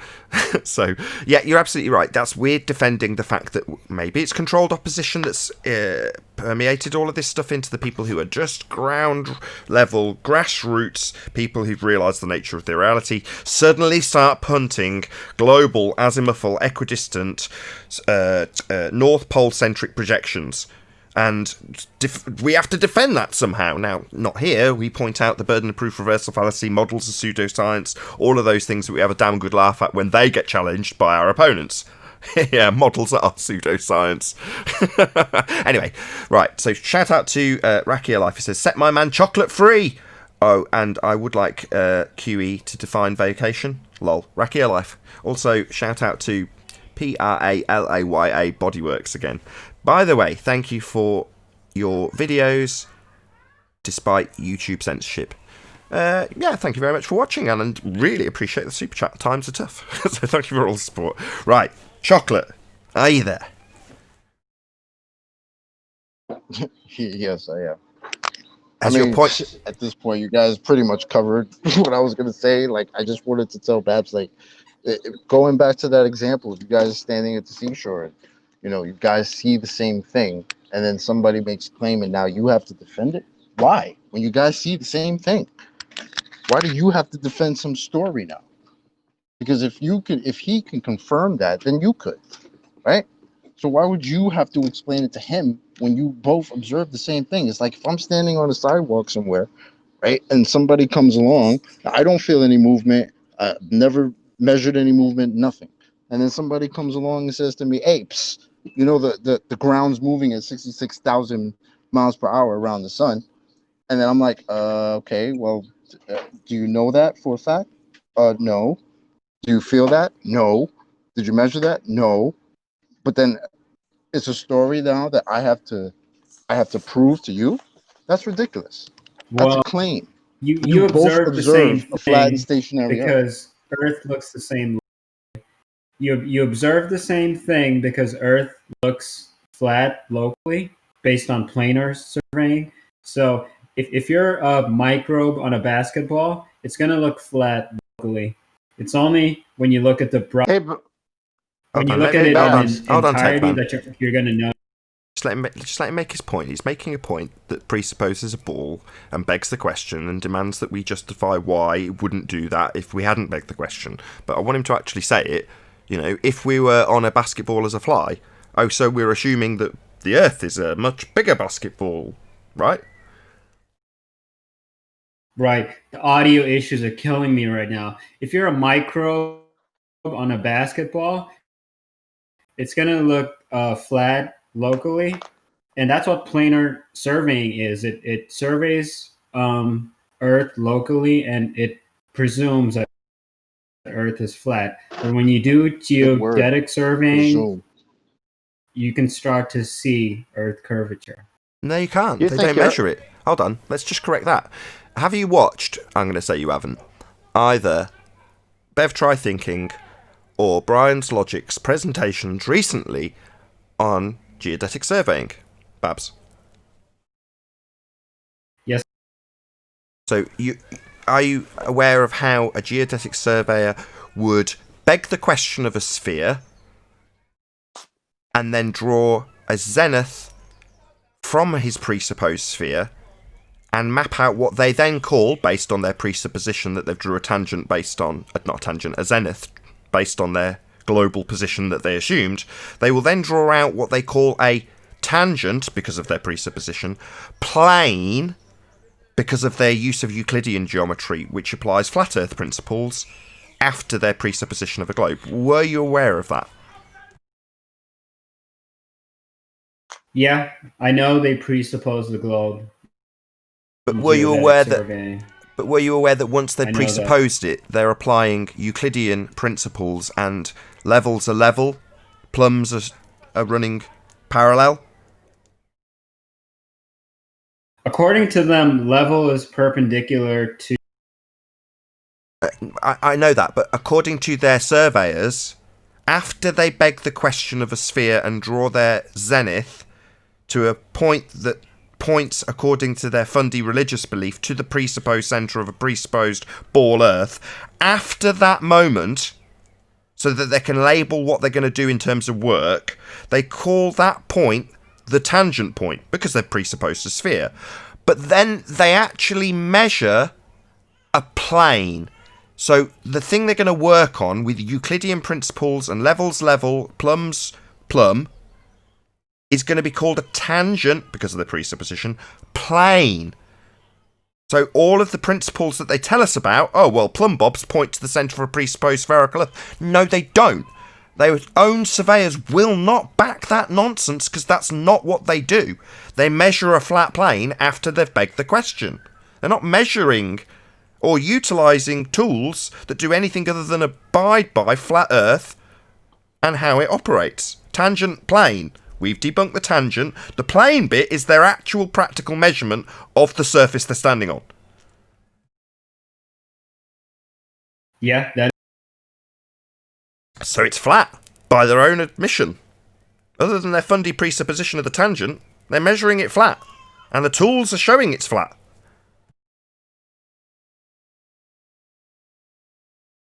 yeah, the tools are showing it's flat locally, and everything else. So, back to the original assertion then. If everything's showing it's flat, the tools are flat, the surveyors are building with it flat, the assumption that it's flat, even if you've got a globe belief, you still transpose that into Euclidean geometry so you can measure and build flat. Everything's flat. So it's not an extraordinary claim to say it's flat. But to assert that it's a ball is definitely a positive claim and definitely extraordinary in nature, given that we don't observe that. So it's not you defending or asserting anything to say, as I will now do, the Earth is obviously and observably flat. That stuff is flat. Right, that's correct. If you do make a positive claim like the Earth is a globe, then the burden of proof is on you. And so far, we've seen that the evidence for it is weak. When you investigate it, it's Yeah, it's been described by Mark Sargent as a room full of boxes that has got globe written on the door. You walk in and you're like, wow, this is a lot of stuff in here. And then you start going through the boxes and there's nothing but empty packing paper and nothing in each box. That was his description. Or Wakey Wakey, Mark described it as a papier-mâché ball that you look at and go, wow, that looks really solid. You know, it's all together. That model is really good. But then you go up to it and touch it, and your finger goes straight through, and you can see sunlight through the other side where someone else has poked through. And at the moment, you meet their eye as you're looking through this empty model, going, hello, how are you on the other side of this empty model? So it's like a papier-mâché ball that looks solid, but really isn't. It's actually falling apart at the seams. At the moment, it's on fire with a black swan. yeah, it's a room full of boxes, and when you look inside each box makes sense. But when you start to put all of the boxes together as a whole, you start to realize that they don't work together as a whole. I pointed this out earlier on this year, and a couple of people picked up on it. Here. My God. When you think about every single oh god. Okay, 10 man's just trying to get a word in for about 5-10 minutes. You seem like you're coming on and getting it, then all of a sudden you revert back. You said each box seems to be what? That's because you didn't let me finish. You don't let me finish. Is that serious? You're saying I don't let you finish? Hold on, he's making a reasonable example. He's saying like gravity. You go into the box go into the room that's got globe written on it. You go to a box that's got gravity in it. You open the box and inside it says gravity is a force that's holding all the gas here. But it doesn't actually say that inside that box. It says it's a conceptual medium known as bending space-time and things like that. It's actually That's a jack in the box that pops Hold on, out and that's says not gravity's not a force, but you can think of it like a force. Hold on, he's saying that's not his example. Go ahead, Babs. Yeah, that's not what I said. You misunderstood what I said. I don't blame you. It's probably the audio issues right now. But what I was saying is that you have a whole bunch of boxes. When you look inside each box, the boxes make sense. But when you start putting them together as a whole, they don't make any sense. And I pointed this out earlier on this year. Like when you think about all of the globe Earth predictions, and when you start putting them together on like one model, they just don't work. But when you look at them individually, Well, can I get in here? sunrise and sunset and moon phases, if you observe them individually, they make sense. But when you put them together, they don't. Okie dokie. Go ahead, 10th man. Thank you, Babs. Yeah, I heard that. That's why I commented, because it's just ridiculous what he's saying. Each box makes sense. How is it ridiculous? He just said it's a box that's empty with a label written on it saying, say, radius of Earth or gravity. When you open the box, there's nothing in there to prove the title that's on the outside. You said each box makes sense. How do you get away from that? Oh, the boxes aren't empty. The Well, boxes are not empty. that's what makes sense, right? Because I get what he's saying. I mean, look, we all grew up with this globe nonsense, right? So I'm you look at getting the somewhere. outside of the box, the box says gravity, right? Everybody thinks that there's some substance behind that, right? Until you open it and you realize it's not a force, but you can think of it like a force. You know, Okay. it's My that point. type of thing. It's empty. My point. If I get to finish it with Babs, and I'm glad you said My that, Chocolate. No, I'm glad what you said because that proves my point. Each box cannot make sense when you open it because all you got is a box labeled gravity. When you open it, you're looking for gravity to make sense, but all their arguments doesn't make sense, i.e. the last 20 minutes of Nathan talking about what happens if you put a basketball in the ocean, it's going to go up, and all these different things with helium balloons and et cetera, et cetera. And then just the word gravity itself. What is that? It means weight. No. And then there. Who said that? Nobody said that. Who said the boxes are empty? The boxes are not empty. Nobody said that. The boxes have a ton of information inside them.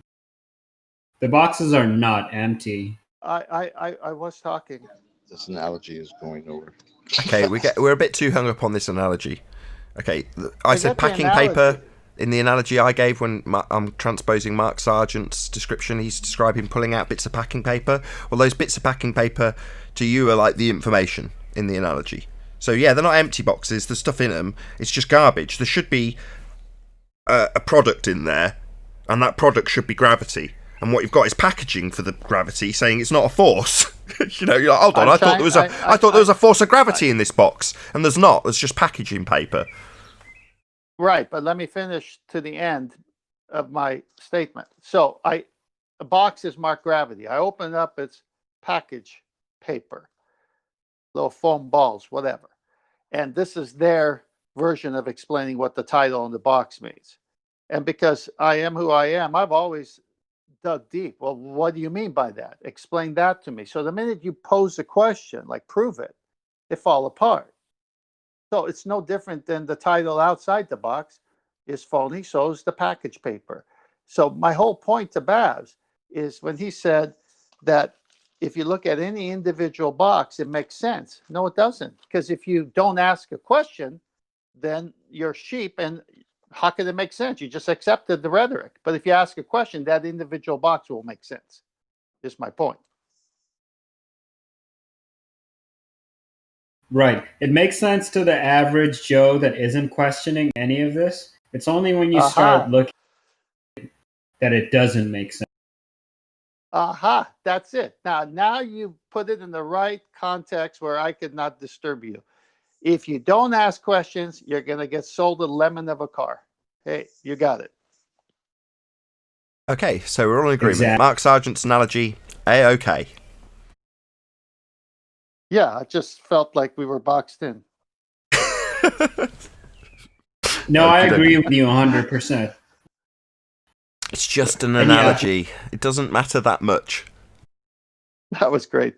Babs, that was good. I'm glad you put it in context. If you don't ask questions, you're a Shapil. It all makes sense. But if the minute you ask questions, you see that it's not a real answer to anything, just paper stuffing. That's what I was looking for right there.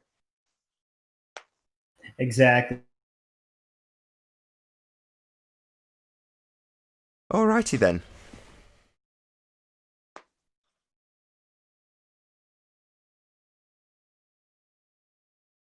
Any Globers in Discord? Xanax in there.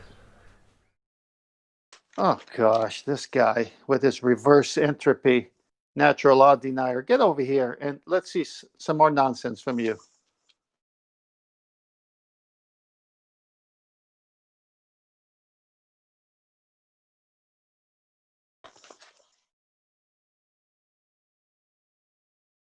Or maybe not.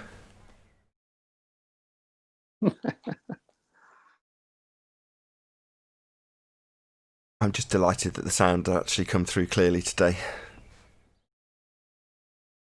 Did you make any adjustments as we were going through housekeeping? No, there was no need. I because it was only the weekend that I'd gone through all of the changes to add RTX voice. Obviously, going back through that process and undoing it all wasn't exactly a massive challenge because I knew what I'd changed and how to change it back. So, although that said, you can easily make mistakes. So, I'm delighted that we're back to having decent audio on the show. Tonight's show, when you're watching live, that goes out on the second channel, Nathan Oakley has got horrific audio. I am apologetic in advance. My attempt to clean up the audio for other participants has failed, but it's back to being good enough. Sounds great on Discord. Yeah, I had it pegged, before I added that particular fun bit of garbage that didn't work. I'm sure it's wonderful. Anyway, I had it all pegged. I had it all sorted. Yeah, Discord sounds good. I do apologize for the poor audio. I recently moved into a new house and I'm just getting everything set up. I had some presentations to do, but I just can't. That's fair enough. It's fine if it's just one guest. People can tolerate that when the entire show's awful. It's a bit less. People are a bit less forgiving. Anyway, it's not the case today, which is all that matters.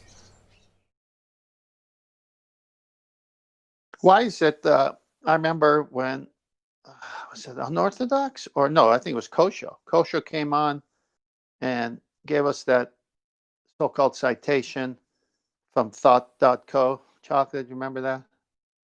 Yeah, Chocolate puts it up with lots of squiggles and underlines and circles around words and stuff. It's really funny. That one had to do with Coriolis. Yep. Right? That was the Coriolis one? Yes, sir. And what did it say about Coriolis, even though Kosho, a baller, used it to prove Earth-based Coriolis? What did it say?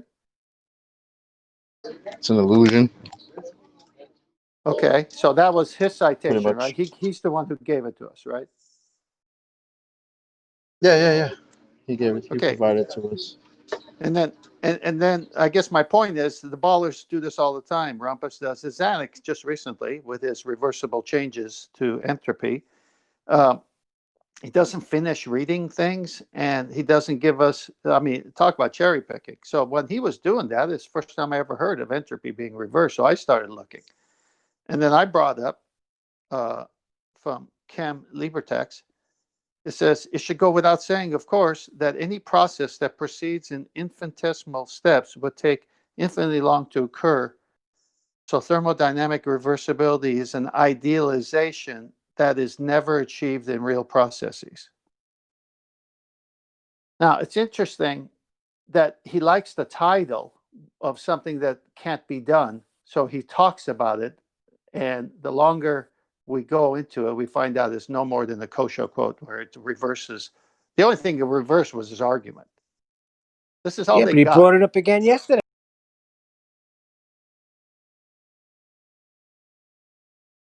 Yeah, this is all they got. My favorite part is that he's been arguing with this nonsense with us for a year now, and all of a sudden he just figured out the second law of thermodynamics is not entropy and it's not a law. So I don't know what crack these guys are smoking, but this is ridiculous. Anything Especially to save Xanax. their ball. Anything to save their ball. It's never been a law, ever. Ha! Here he goes. There you go. I knew that would get him out. It's not entropy that's reversible. It's the process. See, you guys can't even get it straight what people say. It's not the entropy that reverses, Tech Man. It's process. An irreversible process, an irreversible process, or a reversible process. These are real things. They mean. There's just two contradicting things said in quick succession. It is reversible and it isn't reversible. You just literally opened up with a string of doublespeak. See, spontaneous reactions are are irreversible. So your nonsense that you came up with yesterday, where you were telling us about how it's a reversible process, that was all just nonsense then, and to be ignored. If you understand it, this is what it means. Sorry, I understand that you've just told me that it doesn't happen. It does happen. So it doesn't happen. Oh, it does. Actually, it does. It's part of thermodynamics. Make up your mind. I am being very clear. Well, let me ask him a question. Let me ask you a question. You know when the professor opened that valve, he was speaking about it happening spontaneously, right? He even said the word spontaneously. Right. Now, was that gas? Do you remember ideal? that? Was that Hold Yes, on, I did. Zanik. Go ahead, Paul. Ask your What- question. Zanik, let me ask you a question, Zanik. Is there any non-made reversible processes, like something that is not made by man in any way, that is a reversible process? No, by man they actually happen. So it's only by man's intervention that you can have a reversible process with entropy, right? There are some processes in nature that can be considered reversible. Name one.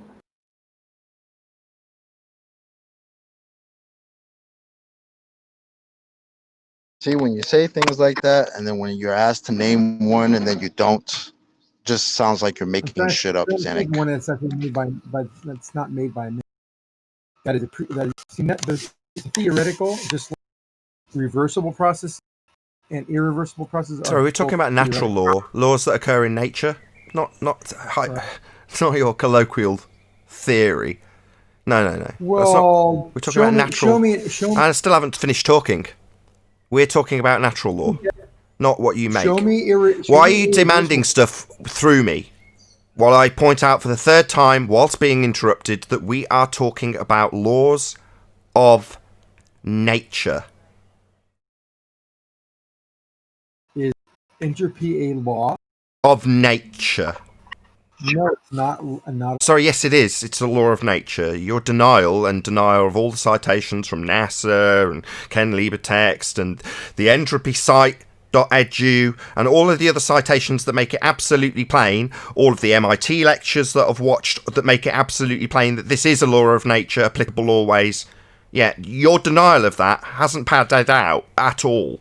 You've told us that it's a reversible process, and then 10th Man's gone and double-checked your actual citation, and it says that it's just an idea. He didn't read it. He did read it. So what, you're just going to tell us by divining what his actual actions are, what he has and hasn't done?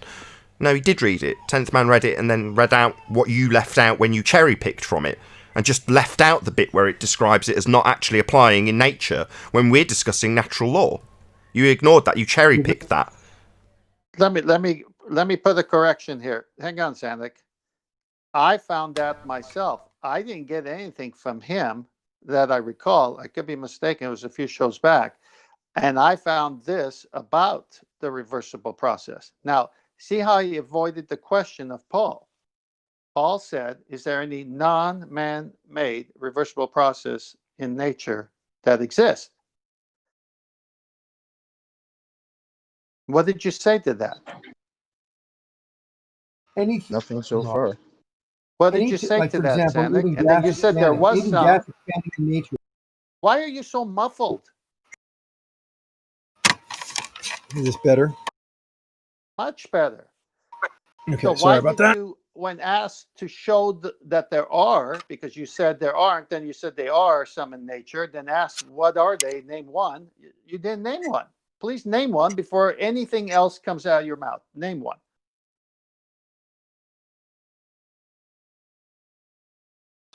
Well, movement of air is a reversible process. Air going up and down in the atmosphere is a reversible process. What are you talking about? Atmo, not atmosphere. Atmosphere. Does air have? Wait a minute. Movement of air is natural. What are you saying? Right, it's natural. Well, if air goes up and then comes down, if you have high pressure changing to low pressure Oh my God. on a daily He's saying it's is reversible because air could move Oh. up and down. Wow. Oh my gosh. Zanik, have you heard of temperature and heat and all that and high pressure, low pressure? It changes all the time. You're saying that's a reversible process akin to what you are arguing about? Or is that the natural law of air? I'm going to do a quick shout out to Julio Padbon. He says, weird thing happened to me yesterday. Unorthodox pulled up next to me at a red light, bumping his favourite song from Daft Punk, Around the World. Rumpus was sleeping in the passenger side. Weirdos. And with that, I'm going to say, if you are watching this on the Nathan Oakley premiering stream, then stay tuned, as there will be an after show to follow. Unfortunately, if you're watching this live on the Nathan Oakley 1980 stream, this is where we bid you farewell. A huge, massive, enormous thank you to Julia Pabon and all of you who smashed the super chat, liked, commented, shared, subscribed, and all that good stuff. Be sure to check out nathanoakley.com and the Flat Earth Debate Forum to keep up to date with the community debate. Another massive thank you to today's Discord and G Plus panels for making today's live show possible. Once again, stay tuned if you're watching on the premiering stream. I've been Nathan Oakley, and I'll see you all in the next video.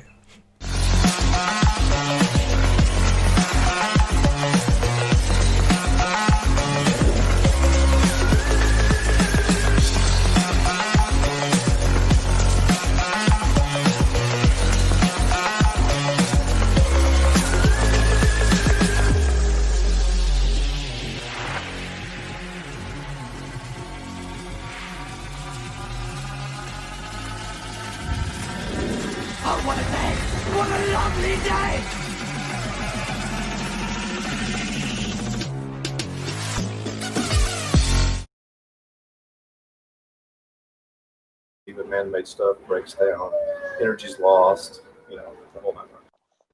Yeah, Read that's the why they website. have a auto parts store so you could buy replacement parts.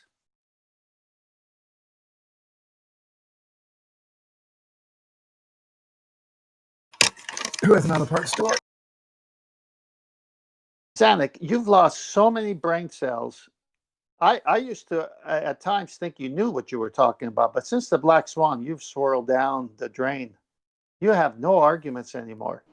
Nothing. With no Coriolis. We're No Coriolis, right Coriolis, down the nothing. drain. You're empty. Everything you say is empty now because all we got to do is just do a little search and we find out you cherry pick and then you We'll do a search right now. Do a search for the entropy law. Let's His have a chuckle over arguments that. have reached maximum entropy. Zanuck, let's just take That's one actually pretty topic good. Good for you, John. at a time. Entropy Let's is take not a one law. topic. Entropy is not a law, and there are Zanuck, reversible and irreversible Zanuck. processes. No, there aren't. That's just an outright lie. So that's just made up. You've lied about it. You've had citations given to you by 10th Man that describe the contrary, but you're going to hold to it and just reassert it anyway. You've disagreed with every single citation, even when they're from NASA, that describe entropy as a law. You've got no Nathan, cards. Show me. So why are you demanding that I show you stuff while I'm in the middle of describing how wrong you are? Of course, that means you're going to start demanding that I start showing you stuff. We've shown you citations. You've ignored them. You've said they're wrong. So what, more demands for stuff that you can just say is wrong? Nathan, there is no NASA citation. Sorry, can you stop interrupting me, telling me that the NASA citation we've put on screen for an audience who saw it and had the actual website address published to them doesn't exist now? It's absolutely outrageous. The fact that you think it's necessary to start asking me for things when you're just a denier. Doesn't matter what we show you. Entropy is a law. The second law of thermodynamics is real. There's plenty of references for it. I've sat through hours of lectures from MIT professors about this law, and you're going to just sit there and tell me it's not real and start demanding things of me and talking through me. You're making it up. You're lying. I'm not making it up. We've got references, so you're just denying. So you're just a denier. I'm not making it up. You denied all references that were presented to you. Just a denier. It's pathetic. You're lying. And I'm not lying. You've seen the citations. Are you serious right now, Zanuck? Sorry, not liar. Denier. You, not me. It's not. Zanuck, what have you been arguing with us for the Show me better part of a year now? What have you been arguing Oh, it's with just us gonna. He about? waited Why for you to didn't start talking, Chocolate, and then he started talking through you. A little bit of a silence, an opportunity for him to address the fact he's denied all citations that have been presented to him. Doesn't matter. I had to pull apart how much he didn't think NASA was right last time he was on, and now the outrageous prick is calling me a liar and claiming these citations that we argued about at length and how wrong he said NASA were, he now says that doesn't exist. There is no citations of any. You're a liar. Wow, Zanuck. You are a liar. I'm going to kick him out. I don't want Zanuck back here. I don't know about you guys, but he's an outright liar. We spent 20 minutes arguing about the NASA citation and how he said that NASA citation, because it described entropy as a law, the second law of thermodynamics, he said it was wrong. And it didn't matter that it came from NASA, that everyone makes mistakes. That's what he said. Yeah, he did. I remember. We got witnesses plus Now, a recorded show. And now he's saying I'm a liar and these citations don't exist. The guy's outrageous. Why would we want to talk to people like this? Anybody who's on the Globe side of this argument, this is your creme de la creme. This is your standard.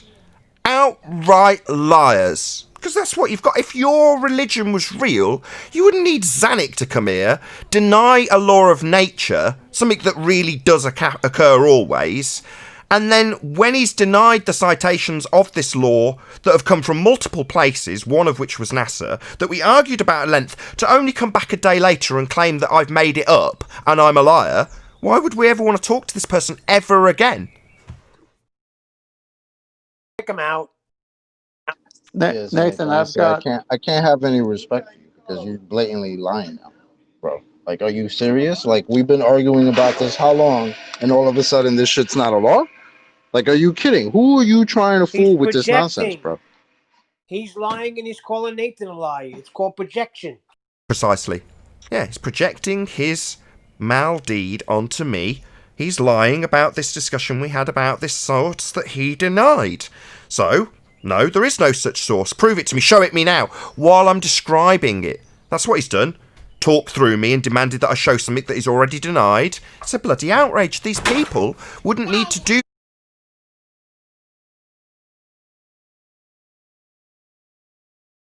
They wouldn't need to do this. If it was the case that the Earth was a sphere, this wouldn't be necessary. None of these lies and projections would be needed. Nathan, I posted 2 of QE's citations in Master B. I'm still looking for the NASA one, but those 2 should suffice. I mean, I thank you, but these have been on screen dozens and dozens and dozens of times with links to them. I mean, I'm not even going to bother putting it up to justify it. We don't need to. We're not liars. But they are. And when they're lying, to call me a liar about something that we've discussed at length and he now claims doesn't exist. I mean, this is an outrage. I don't see why there is any benefit at all to talking to Zanuck anymore. Because basically he'll deny something that's been discussed and then claim I'm lying about the fact it's even been discussed. I agree. He's worthless right now. He's a dude that makes bets, loses bets, and doesn't pay up on his bets, man. This is the type of guy we're talking about. It's terrible. The type of guy who gets your legs broke. That's you, Zedek. I mean, that for me is burning a bridge. Lying about a discussion we've had where he's denied a citation and then claim it's not real and call me a liar is a step too far, as far as I'm concerned. I don't know if you guys agree with my standards here, but that to me says there is never going to be any worth to discussing something with somebody who is a proven liar now. A bit like Brenda. Just going to say, I'm in total agreement. Yep. There might be Total something to talk to Betty about banning from the server if he's going to do that. Yeah, all he does is go. All he does is come here, does what he does, like today, and then he goes for hours and hours on Discord and lies some more. Why is he allowed a podium if he's lying? Hey, Quantum Eraser, good to have you. Morning. We're weighing up the benefits of having... Zanuck's just come in and denied that there's ever been a NASA citation presented in regards to entropy being a law. And he called me a liar because I described the discussion where he was denying a citation from NASA about the entropy. So, based on that, I'm saying if it's going to boil down to us being told we're liars just for discussing something that he has denied and has been cited to him, what benefit is there to discussing anything with somebody like that? You know, a really overt liar. Nothing. None. Zero. I was making a suggestion maybe we should talk to Betty about banning from the I was server. just about... You took the words out of my mouth. I was just about to say, I'm going to have a word with Betty. I mean, it's her server, so I'm not in any position. I don't even know how to ban him. But I'm going to have a word with Betty and say, look, this is the situation. This is toxic to my audience. This particular individual is more than happy to come have an argument for 10 straight minutes about how wrong a citation is, only to come back the following day and tell us that that's a lie. There is no such citation. And we're liars for saying there is. And you made it up. His words. You made it up. Yeah, he's But what the delusional. hell, Zanuck? Yeah, he's Zanuck, how are we delusional. supposed to I respect you? marked him. I marked him 18 months ago. I hear you. I got you. Yeah, I know. I asked you because I knew that you'd been saying this for a significant period of time, and your disdain was what mine is now, 18 months later. But you also said, which is why he was here, I'm going to say that in past tense, he was here because we're exposing what they do. But it's now reached the point where none of the discussion is useful if it's not just them saying what their rhetoric is and exposing it for being wrong. If we're going to do that and then they're going to deny that we've done that and call us liars for it, it's like, that's a step too far now. I agree. I agree with that because for the past, I don't know how long he's been coming here, but we've been arguing about this law, right? All of a sudden now we're arguing whether it's a law or not. So has his side of the argument not actually literally regressed? I mean, what the hell, man? Well, I think that comes down to an if or situation. If it's a law, then their religion is debunked. Therefore, maybe it's not a law. No, it's just exactly. That's the situation they're left with. So, well, we can't have that law because that law debunks our religion. The sky wouldn't be a vacuum if that was, being held true. So we've got to deny that law. Exactly. It just reminds me of the geometric horizon that boats used to disappear over, that they used to call Earth curve. That now we don't call it that anymore. Now we don't see it. It's the same thing. Like now that we've been arguing about this law and they have nothing to say about it. Now all of a sudden it's, oh, that's not a law. You guys claim second law of thermodynamics. Well, that's not a law, so therefore it's a globe. Like, get the hell out of here, man. we could talk about it today before the live show.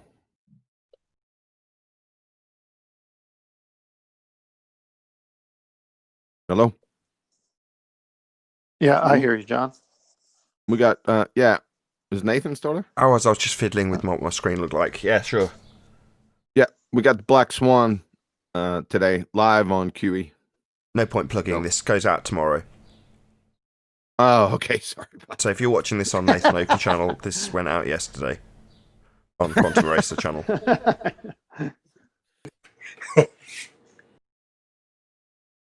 It's an interesting contrast we have here. When I posted the Association of American Geographers in writing saying we must embrace fiction in our science and in our nonfiction, and that geography normally positions itself in only in nonfiction, but we've got to embrace that fiction. They're telling you they're making things up, and it's in print. Now we got Zanuck on this side just a day or so ago, seeing the citation from NASA and everything else, saying obviously that entropy is a law. And he comes, and instead of agreeing with it and finding another clever way to defend his dying ball, he lies. At least the Association of American Geographers didn't lie. They say it's all fiction.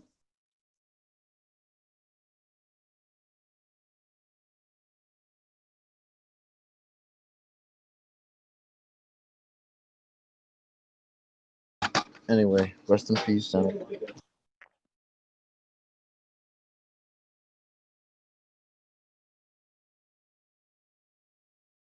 It seems like we're in unanimous agreement that there's no more benefit.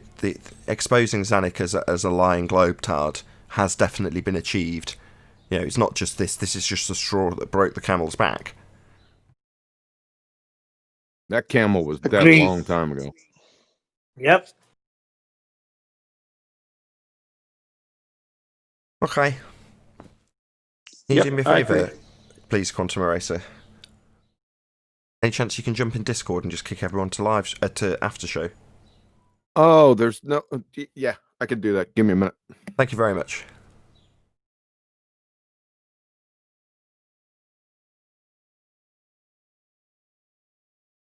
Da, da, da, da, da, da, da, da, da, da, da, da, da, da, da, da, da. Da, da, da, da, da, da, da, da. There'll be a short intermission while everyone gets moved from one room to the other. It's funny.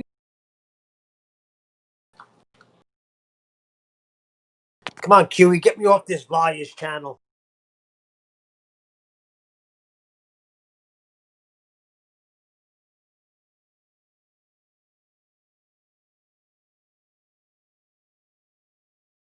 Well, isn't this a nice lot of dead air that we're... Yeah, it's not letting me friggin' do it. Don't worry about it. Hold on. Leave them all in live stream. Not the end of the world. Betty was listening and she's taken away all privileges. Dude, buddy. Just for the audience's benefit, so Betty is the owner of this server that I use daily. Endpoint. Big shout out to her. That's it. It's geometry we're talking about. Yeah, that's absolutely true. But there is I still got the atmosphere. And under special conditions, you have refraction. And that refraction causes the light to bend over the horizon. So you can watch behind the horizon line, behind the geometrical horizon. And what you see then is the actual visual horizon. And that can indeed be further away than the geometrical horizon. Oh, so we've got two horizons then. Yes, of course. You have the visual horizon, what you actually see, and you have a geometrical horizon that does not get into account any refraction or any atmospheric influence. Oh, so we only have one horizon, my friend. Can you see the geometric horizon, my friend? Can you what? Can you see the geometric horizon? You can see it if the air is good mixed up and no refraction takes into place. The visual horizon is very close to the geometric horizon, but you cannot really see it. It's always so a slight therefore would not be a horizon, right? Which is defined as the apparent position where the sky meets the ground, meaning you would have to see it. The apparent thing is there, but you can't see it. I give you another example. If you look into a pool, down into the water, because you're looking, you have less dense air and high dense water. Hello. So he's responding. Yep. He doesn't want you to move on. He's hoping that you'll acknowledge what he said. If it's not a visible location where the sky meets the land or sea, then it's not a horizon. That was his rebuttal. You said, I'll give you another example, rather than acknowledging what he said. Okay, I didn't get completely what you just said. A horizon is the demarcation point between either the sky and the land or the sky and the sea. That's what a horizon is. Well, are we talking I hadn't about finished. I hadn't finished. You said you didn't. Hello. I hadn't finished. You said you didn't understand. Now I'm speaking slower and giving you clarity. That doesn't mean you need to talk while I'm talking. Thank you. So a horizon is a visible, meaning you can see it, location where either the land or the sea meet the sky visibly. That's what a horizon is. Yeah, still haven't finished, mate. Same point you interrupted me last time. So if there's a second horizon, according to you in quotes, that we don't see, then that's not a horizon. That was Chocolate's point that you whistled past. And just to add on to that, in your model, the geometric horizon is the visible horizon. So you saying you can't see the geometric horizon, you're debunking your model, my friend. No, it doesn't. Sorry, you're saying the model doesn't suggest that we have a geometric visible horizon. Your model doesn't. Is that what you're saying no to? We have a geometric horizon that can be calculated on ideal sphere if you do not take the atmosphere and refraction into account. That's the geometrical horizon. But as light is always bended or refracted. Sorry, now you're interrupting me. Sorry, yeah, that's because you said calculated. Sorry, you said calculated. We're talking about looking at things. So no. I interrupted you because we're not talking about calculating something based on your presupposition that you're standing on a sphere. No. A horizon, something visible. You've still whistled past this visible, we must see it to be a horizon point that we've made. We don't know about what you calculate while you presuppose a ball. We're saying horizons are visible locations. If we can't see it, it's not a horizon. Now, it definitely exists and is claimed to be visible in your model. It just isn't. It is. The visual horizon is visible in the globe Earth model, of course. In the globe Earth model, but just not in reality. As I said, second time. Not interested in what you calculate based on your presupposition that you're standing on a sphere in a model, because we're not standing on a model. Who cares? In reality, though, horizons are visible locations. Now, your model implies that the horizon is a visible sphere edge capable of blocking things.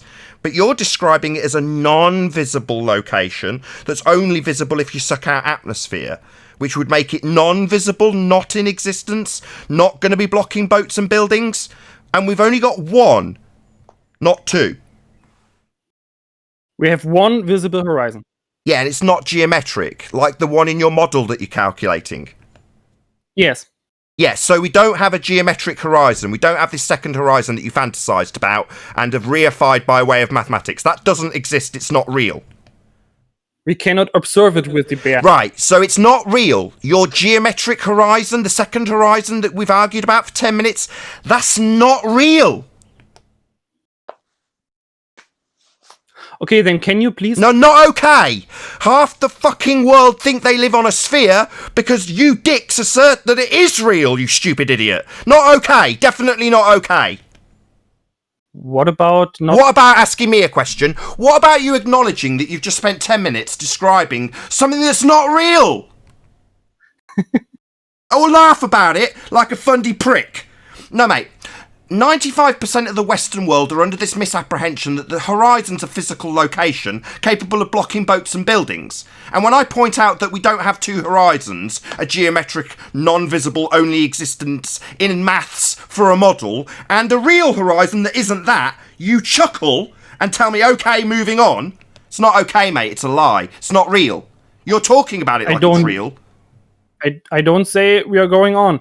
I ask you why the visible horizon that we actually observe, you confirm that this exists, why that moves, why sometimes objects at a specific distance are seen completely. Who cares? I'm not making a claim about the horizon. I'm debunking that it's a globe edge, because that's your claim. How dare you reverse the burden of proof? I'm not making claims about what the horizon is. What I know it isn't is a geometric sphere edge as depicted in your geometric model, as you asserted and you claimed. Demanding that I now justify what this point in the distance is outrageous. I'm not making a claim about it. You are, idiot. Oh, you are. No, you're making... I did not talk about the geometric horizon. You don't have a geometric horizon. That's your claim. Now you're asking me to justify what the horizon is, like I've made a claim about it. I haven't. Shut up, boss. So your horizon, depicted in your model that's used to claim we live on a sphere, is not real, mate. And you still didn't answer my question. I'm not asking or answering anything. You've made a claim which I'm refuting. I'm rebutting you, pointing out that the horizon you described at the beginning of this conversation with the other dude, the second horizon, that's in your model, claimed to be real and physical, and the basis of your model is not real.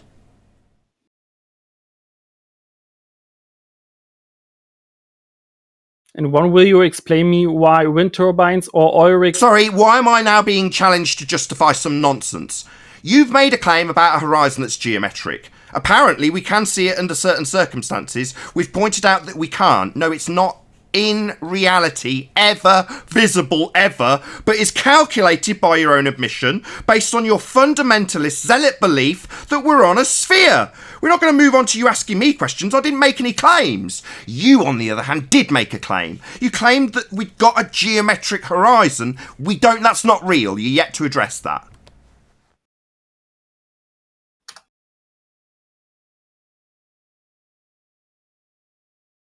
When you're done, Nathan, I'd like to say something. When he's done, accepting that. No, I'm not done. I'm touching a picture. Sorry, you don't have a geometric horizon for your globe Earth belief. It's fundamental to your model, bro. So, and why are these ships not visible completely?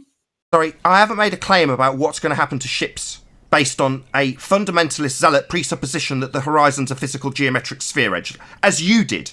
I'm not going to have the burden of proof reversal fallacy utilised simply because I've smashed your fundamentalist religious zealot belief that we're on a sphere by pointing out that we only have one horizon. And it's not the geometric horizon in your globe Earth model based on an R value, as you asserted when you claimed we live on a sphere by way of this reification of a mathematical extraction from your fundamentalist presupposition that we're on a sphere. Now that is your claim that I have annihilated. I'm not going to defend anything I haven't made any claims about, as you're now challenging me to. That's not a rebuttal. Okay, so you have made a claim about it, Nathan, because you said it was because of the diffraction limit. Sorry, did I say that? When did I say that? Yeah, you No, did. he hasn't said Yeah, that. that's what. Not in this talk right Sorry, did I say that to this guy? Not to me. Right, You I said don't know that what this guy's on hundreds about then. Sorry, mate, I haven't made a claim here. You have. Okay. So Globe Earth you- Horizon you- geometric? You made that claim, not me. Yeah, okay. So you said in your live stream that you observe the Earth is flat, so it's flat, right? No, we all agree on But this. No. I didn't just say Okay. that. That's something that's agreed upon by both sides. Let me give you a couple of quotes. That stuff is flat. You cannot see the curve of the Earth from 120,000 feet. It's agreed upon by both sides that observably Earth's flat. So no, it's not a claim. That's agreed upon by both sides. It's the starting premise. Also, it's the starting premise of your maths. It's also the fundamental premise when your geodetic surveyors map out the territory. They assume it's flat by way of a tangent plane. So it's not a claim I'm making. It's just the standard that we deal with in general reality. Not a claim. Yeah. So based on your Also, your man, when he's observations, doing right? all his refraction mathematics, he does it on plane surfaces. That too. So this result is based on your observations, right? Sorry, your geometric horizon that you asserted when we joined Forget this about the conversation. geometric horizon You right don't now. need to talk through Just- me. I know you've tried to change the subject and ask me a few questions, but that's not going to happen until you accept that you've made a claim about a globe Earth that you think you live on, utilising a horizon that doesn't exist. I'd like you to acknowledge that at least once before we move on. I'll move on if you acknowledge that you've got an imaginary horizon that only exists in your globe Earth reification model. Once you acknowledge that, we'll move on to whatever you like. No, I just think that you are not understanding. Oh, you just think that I don't understand? I think you've got a horizon that doesn't exist that you're yet to concede, even though we've smashed you over your head with it about 5 times. You just want to move on and tell me that I don't understand? That's not going to wash either. An ad hominem attack's definitely not going to succeed in us moving on. An acknowledgement that you don't have the horizon required for your globe belief. That would be a geometric horizon. You don't have one. I need you to acknowledge that, because that's what the reality of the situation is. It's been debunked by this image on screen. It's called the Black Swan. Look into it. Yeah, and what about the other image? Sorry, a question for me then, not an acknowledgement that you don't have a geometric horizon then. A question for me, maybe. Okay, I didn't understand that completely. Yeah, you started by phrasing a question to me. What about is a question. No, I'm waiting for an acknowledgement that the horizon we started this conversation, the one that's not a second horizon we don't have. I'm waiting for you, the fundamentalist religious zealot, to acknowledge you don't have that which you require in your globe Earth model. You haven't. You won't, because you're a fundy zealot. So you want to move on because this is painful. You don't want to relinquish your sphere Earth horizon because you need it, even though it doesn't exist and isn't real. That's why you won't acknowledge it. But I'm more than content to do this all day with you squirming like a little pig trying to move on to a different subject, because that's amusing. How big a zealot you are is amusing. No, I'm still at the same subject. I'm still at the horizon, and I want to know from Which one? you Which why one? ships and... Which one? What, the horizon you've made a claim about? The one that I haven't made a claim about? That horizon? Yeah, you don't need to start asking me questions about this horizon that you've made a claim about. I haven't made any claims about it. You have, and it's been smashed, but you're yet to acknowledge that you want to move on to my thoughts about the horizon? Yeah, mate, this is really poor and very weasel-like, because you just need to concede you don't have a geometric horizon, because you don't, and you've already basically told us that by your own words. your own description of the mathematical calculation on no Atmo Day, yet you don't have a physical geometric horizon. I'm not going to be challenged about a claim I haven't made about the horizon. I'm not making any claim. I'm challenging yours, and you're yet to concede. It's funny, though. Yes, okay, you challenge me, and I show you a boat or a city or a wind turbine that's behind the visual horizon. That's what I see, and that tells me that the Earth is actually curved. Point. Bro. Oh, so when you see something behind the visual horizon, your model, Chocolate, you're getting in between our discussion. I don't know if you've noticed. So, mate, so what? The horizon's geometric on that day, is it? When it's blocking boats and buildings, it's a geometric horizon that day. Again, I don't speak about the geometric horizon. So it's a geometric horizon that's being used to block boats and buildings according to the maths of geometry that you'll use to have that physical sphere edge horizon blocking the boats and buildings you just described. Now, I've just pointed out that would mean that on that day it is geometric, and you're saying, no, I'm not saying that? So what the hell's blocking the boats and buildings then, if it's not a geometric physical sphere edge? I'll assure you now that you're double speaking, and it is now a geometric horizon that we've debunked and you're now claiming is physically blocking things with its physical geometry. You double speaking fundy zealot. Yeah, that's why you won't relinquish it, because you need it for your globe belief, like you've just proven. Hello? Yeah, laugh it up like you did last time, Fundy. Because, yeah, to have an assertion that boats and buildings are blocked by a physical edge, that would be your geometric horizon that you simultaneously say, we can only see if we remove all atmosphere, it's never really visible. What? Unless it's blocking boats and buildings? DOS. Second time. The last minute was ununderstandable. Oh, right, well then you're a retard, because I'm very clear. Simple. You've just asserted that this horizon blocks boats and buildings now. That would make it physical and geometric by nature. But we've debunked that, you weren't conceding it, and now I know why.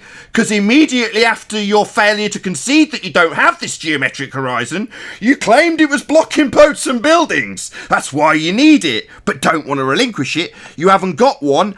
And only minutes earlier you're telling us about why we don't have one. But yet now it's blocking boats and buildings? Have fun, mate.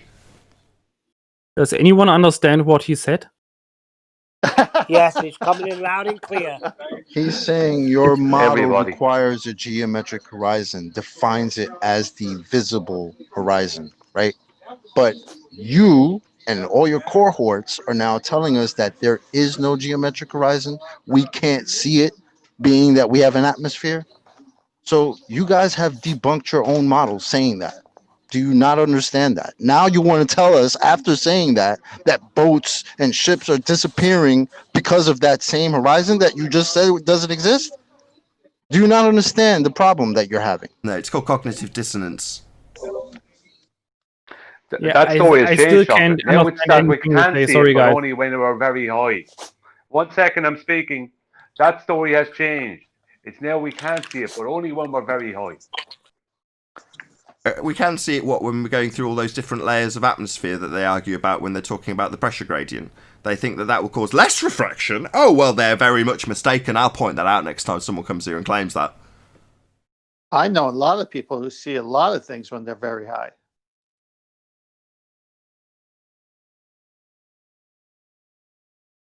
So yeah, we've debunked their models. They don't have a geometric horizon. They, as this dude did, describe how it's all refracted.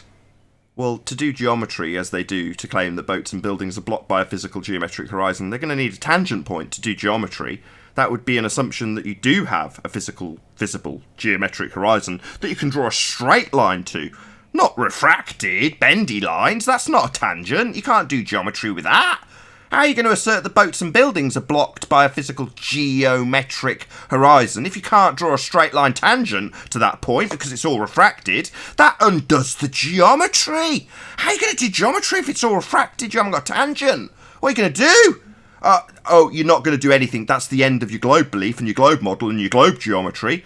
You're all telling us how undone it is by refraction. Game over, globe. Game over, globe geometry. It's on screen now for my audience.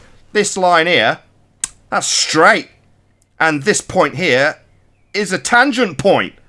And they're telling us all about how the line to this point here is actually bent. Not a tangent at all. Of course, that does undo the geometry that relies upon tangents. But they still assert it because they're retards. They don't realise that geometry needs tangents when they tell us that it's all refracted. Well, Nathan, he said at the beginning, it's calculated, which means never physically seen. He said it's on a sphere, which is a model. And he said there's no atmosphere, which has never happened because anyone who calculates anything would have to have atmosphere because you can't live without it. So you can't see it, but it's there in their model. So his claims only work on the model, not in reality. According you to actually Jesse see is just the Kozlowski, light. looking across a lake when something drops away from your eye line, then that's our curve. But according to this guy, it's when something rises up in the air that's our curve. For 5 years, they can't decide whether it's something is dropping away from you or something is rising up in the air is our curve. They can't decide which is our curve.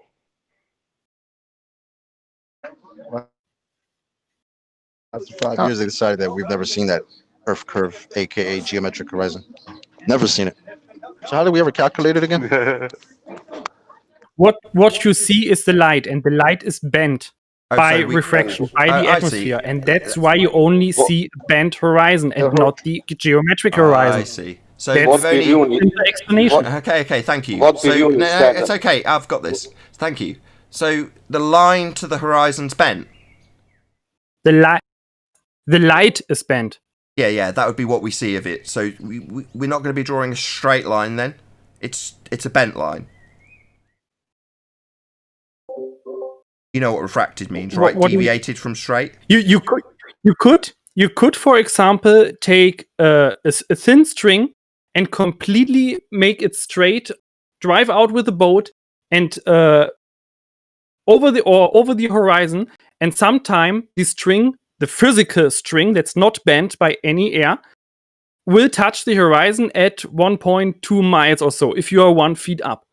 But the light actually does bend over the curve. And that's why you can. Okay, that's fine. And sometimes where does look it say? further. Where does it say to establish this in any of the Earth curve calculators? Does it say that we need to do this to verify that we are actually dealing with a physical geometric sphere edge horizon? Does it say that in any of those calculations that we need to drag out a piece of string to the physical horizon just to verify that it is actually there? Has that ever been presented by anybody ever? Have you ever done that? I've not done that because I don't have a boat also. Oh, right. So when they present the Earth curve maths, it doesn't get done that way. It's just assumed that the horizon's a physical geometric edge blocking boats and buildings then.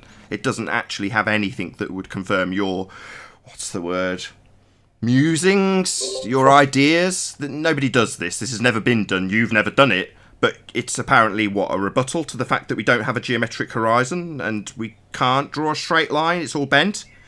You haven't addressed my question, by the way. My question was, so we can't draw a straight line to it then, refracted, as you describe it, to the horizon. That would mean that it's deviated from straight and we can't draw a tangent. Also, it would mean that we haven't got a geometric horizon to draw a tangent to anymore, because it's not geometric anymore, it's refracted. So, based on what you've told me with this refracted, deviated from straight line, we're not going to be drawing a tangent because we haven't got a straight line, we can't see one, and we haven't got a geometric horizon to draw a straight line to because we haven't got a geometric horizon. So, that would be the end of your geometry then, it needs all those things. No, we still have the geometric horizon. And no, you don't have a geometric horizon. You've just described how light's all been refracted to it and we can't see it. It's not in a position of geometry anymore. It's in a position of refracted now. So if we have got a geometric horizon, given that nobody's drawn out pieces of string to anything ever, that's never been done, what do you mean we've got one? A horizon is the demarcation point between land and sea. So you saying that the horizon that we see is refracted, yet we do have another demarcation point between land and sea that we don't see. This is a circle jerk. This is where we came in, mate. We don't have two horizons. Now, given that we've gone through this conversation in its entirety once, and we got to the point where you conceded that we don't see the geometric horizon, therefore it's not a horizon, It's just not real. You didn't concede over and over again last time, and then you asserted that boats and buildings were blocked by that which we can't see. Do you understand, mate? It's called cognitive dissonance. You don't understand. I don't understand. I don't understand this thing that we've gone through twice. It's me. I'm thick. My fault. Me dumb. Dude. No, we only have one horizon. According to you, that horizon's being bent as we see it, therefore not geometric. And to be a horizon, it must be a demarcation point between land or sea and sky. Now, this isn't a visible location, therefore isn't a horizon. Therefore, fact, we don't have a geometric horizon. I do understand. You are, on the other hand, a fundamentalist circle-jerking retard. You don't understand. One horizon. Comprende? Yeah, third time's a charm. Laugh it up, you fundy zealot. If it's not marking out the point between land and sea, it's not a horizon. Therefore, we don't have this second geometric horizon that apparently you're going to draw a string out to, even though that's never been done, and it wouldn't be a horizon if it isn't marking out land, sea, and sky. So even your string example doesn't give you a second horizon, because a horizon's visible, you moron. You don't understand. You don't. Oh, you're going to scream at me that I don't understand. No, mate. You're a retard. You think that we've got this second demarcation point that isn't visible? No, mate, you're a retard. Don't shout at me. You'll be berated by me for your lack of comprehension about what a horizon is. Dude, what's funny? Are you talking to me? Destruction of the globe is funny. It's funny how he just switched into rage mode if he doesn't understand what I'm... Excuse me, I do understand. Yeah, I'm going to get pissed off. Yeah, I am going to flip into rage mode, and I'm going to berate the fundy zealot that thinks that a position that's in his geometric maths that he's going to pull a piece of string out to is a horizon. No, mate. You are thick, and I'm going to tell you off for your stupidity. Just because you can pull a string out to a position you fantasize about and is marked in your model doesn't make it a demarcation point between land and sky or sea and sky. That's what a horizon is. You're so stupid that you think pulling a piece of string out gives you a visible demarcation point between land or sea and sky. No, retard. This isn't amusing. It's irritating to me, the one that does understand. And you, the thicko, who keeps telling us that pulling a piece of string out gives him a horizon. No, retard. Your string doesn't give you a visible demarcation point. Don't you understand, stupid idiot? Yeah, I'm going to tell you off. Oh, Nathan, I love you too. What, love me for telling you off about how stupid you are? That just makes you a twat. You think it's funny when you get demonstrated to be stupid with your non-visible, only existing in a model horizon that you tell me I don't understand? I understand what a horizon is. You don't. That's your point of view. No, it's not my point of view. A horizon is a visible demarcation point between land and sea. That's not my point of view. That's what a horizon is. You think it's where you drag a piece of string out to match up with a fucking model. That makes you a retard. Not my point of view, mate. Fact. Dude, And your horizon magically moves further. Sorry, my horizon. What? The horizon. Can I ask you a question? Can I ask you real quick? Do you know what your side has been calling the horizon since this argument has come out? You know what they've been calling it? Just to save time, I'll tell you. They've been calling it the apparent horizon. Do you know why that is? Are you talking to me right now? He's asking you why they call it apparent. It's redundant, but why would they call something that is apparent by nature, meaning you can see it, why would they add this redundant term of apparent to it? Yeah, because it just appears to be there. Oh, appears? Like you can see it? Unlike this piece of string example, you shithead. Dumb, retard, motherfucker. Visible then, you fucking retard! You laugh it up, you fuckwit retard. You're dumb. You understand what I'm saying to you? You are stupid. Yeah, bro. Like that's what I was trying to point out to you. Like ever since this argument, it has been pretty much known by your side that we don't have a geometric horizon. We've never seen it, right? It's not possible to see it. But they've decided to call the horizon that we do see the apparent one. Like Nathan said, that's redundant. It's literally defined as an apparent position, like you just said yourself. But apparent would also mean you'd have to see it, guy. So you can't see it, so it's therefore not a horizon. But the one that we do see, yes, that is apparent because we do see it. You understand your plight now. We do. We got to the question and he talked through you because it's painful. About what Biruni said about refraction.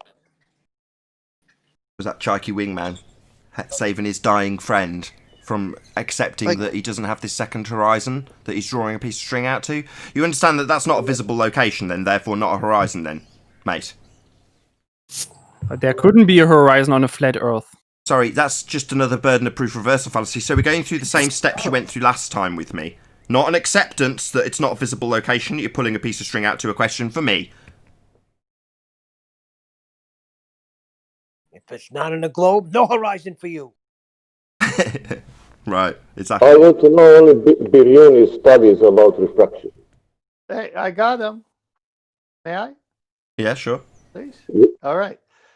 Toklid made reference to it. Andrew Thomas Young said all our refraction calculations were done on a plane. And he's saying you can't have a horizon on the flat Earth. Well, then how did Andrew Thomas Young say all his refraction calculations were done on the plane? It's simple, 10th man. On a No, flat him. Earth, you can't Stop, have stop. Let him answer. Yes. Not you. Answer that question. Yeah, they did it with an angle. What? That's not him. That's Chikey. Don't let him read. Oh my God. Not Chikey, the other Shut guy. up, you idiot. Chikey, I'll get back to you because you said if there isn't a geometric horizon, there isn't a horizon at all. We'll get to your nonsense later. I want the other guy. Yeah, the other guy. He's asking why your website and reference, that would be Andrew Thomas Young, describes refraction effects on a flat plane only.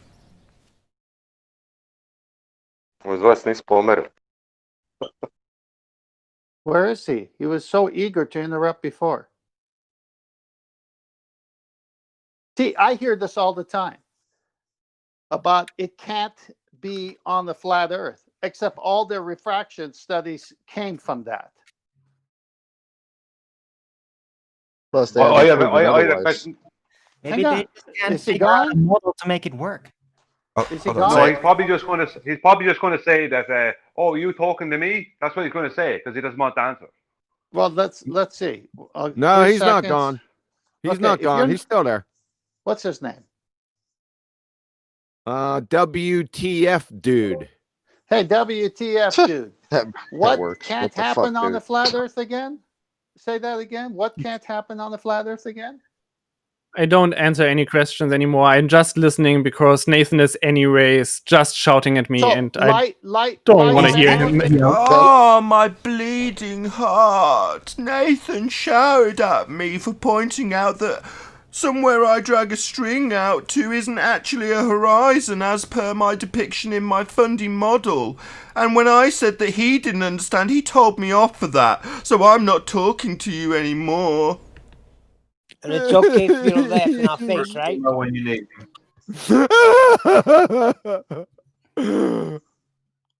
So, Bozo. Andrew Cry Thomas, for me, Share your pain. yes, it's pretty funny. Andrew Thomas Young says that refraction works on the flat Earth. No Leo horizon says for quit you. talking and you're Wait a done. minute, though. If everything is observably flat, then it would have to work on a flat Earth, right? Right. That's why the Thomas Young's refraction calculations were done on the plane, then converted with geometric considerations to match their model. Yeah, it's called terrestrial refraction. They use the radius for their terrestrial refraction. It is a mammoth circle jerk of epic proportions because they get their radius from Al Booby Bruni, who took it from, guess what? The horizon. See the circle jerk yet? Oh, if you're not seeing it, just stay tuned for the next 3-4 weeks. Get ready. And with that, I'm going to say a huge, massive, enormous thank you to all of you who did tune in on the Nathan Oakley premiering stream for hopefully smashing the super chat, liking, commenting, sharing, subscribing, and all that good stuff. Be sure to check out nathanoakley.com and the Flat Earth Debate Forum to keep up to date with the community debate. Of course, a massive thank you to today's Discord and G Plus panels for making today's after show possible. I've been Nathan Oakley, and I'll see you all in the next video.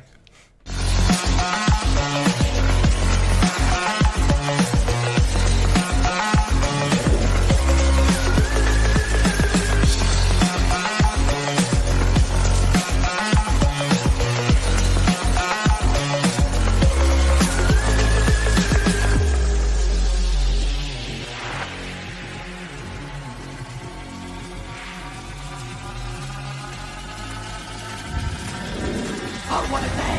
What a lovely day!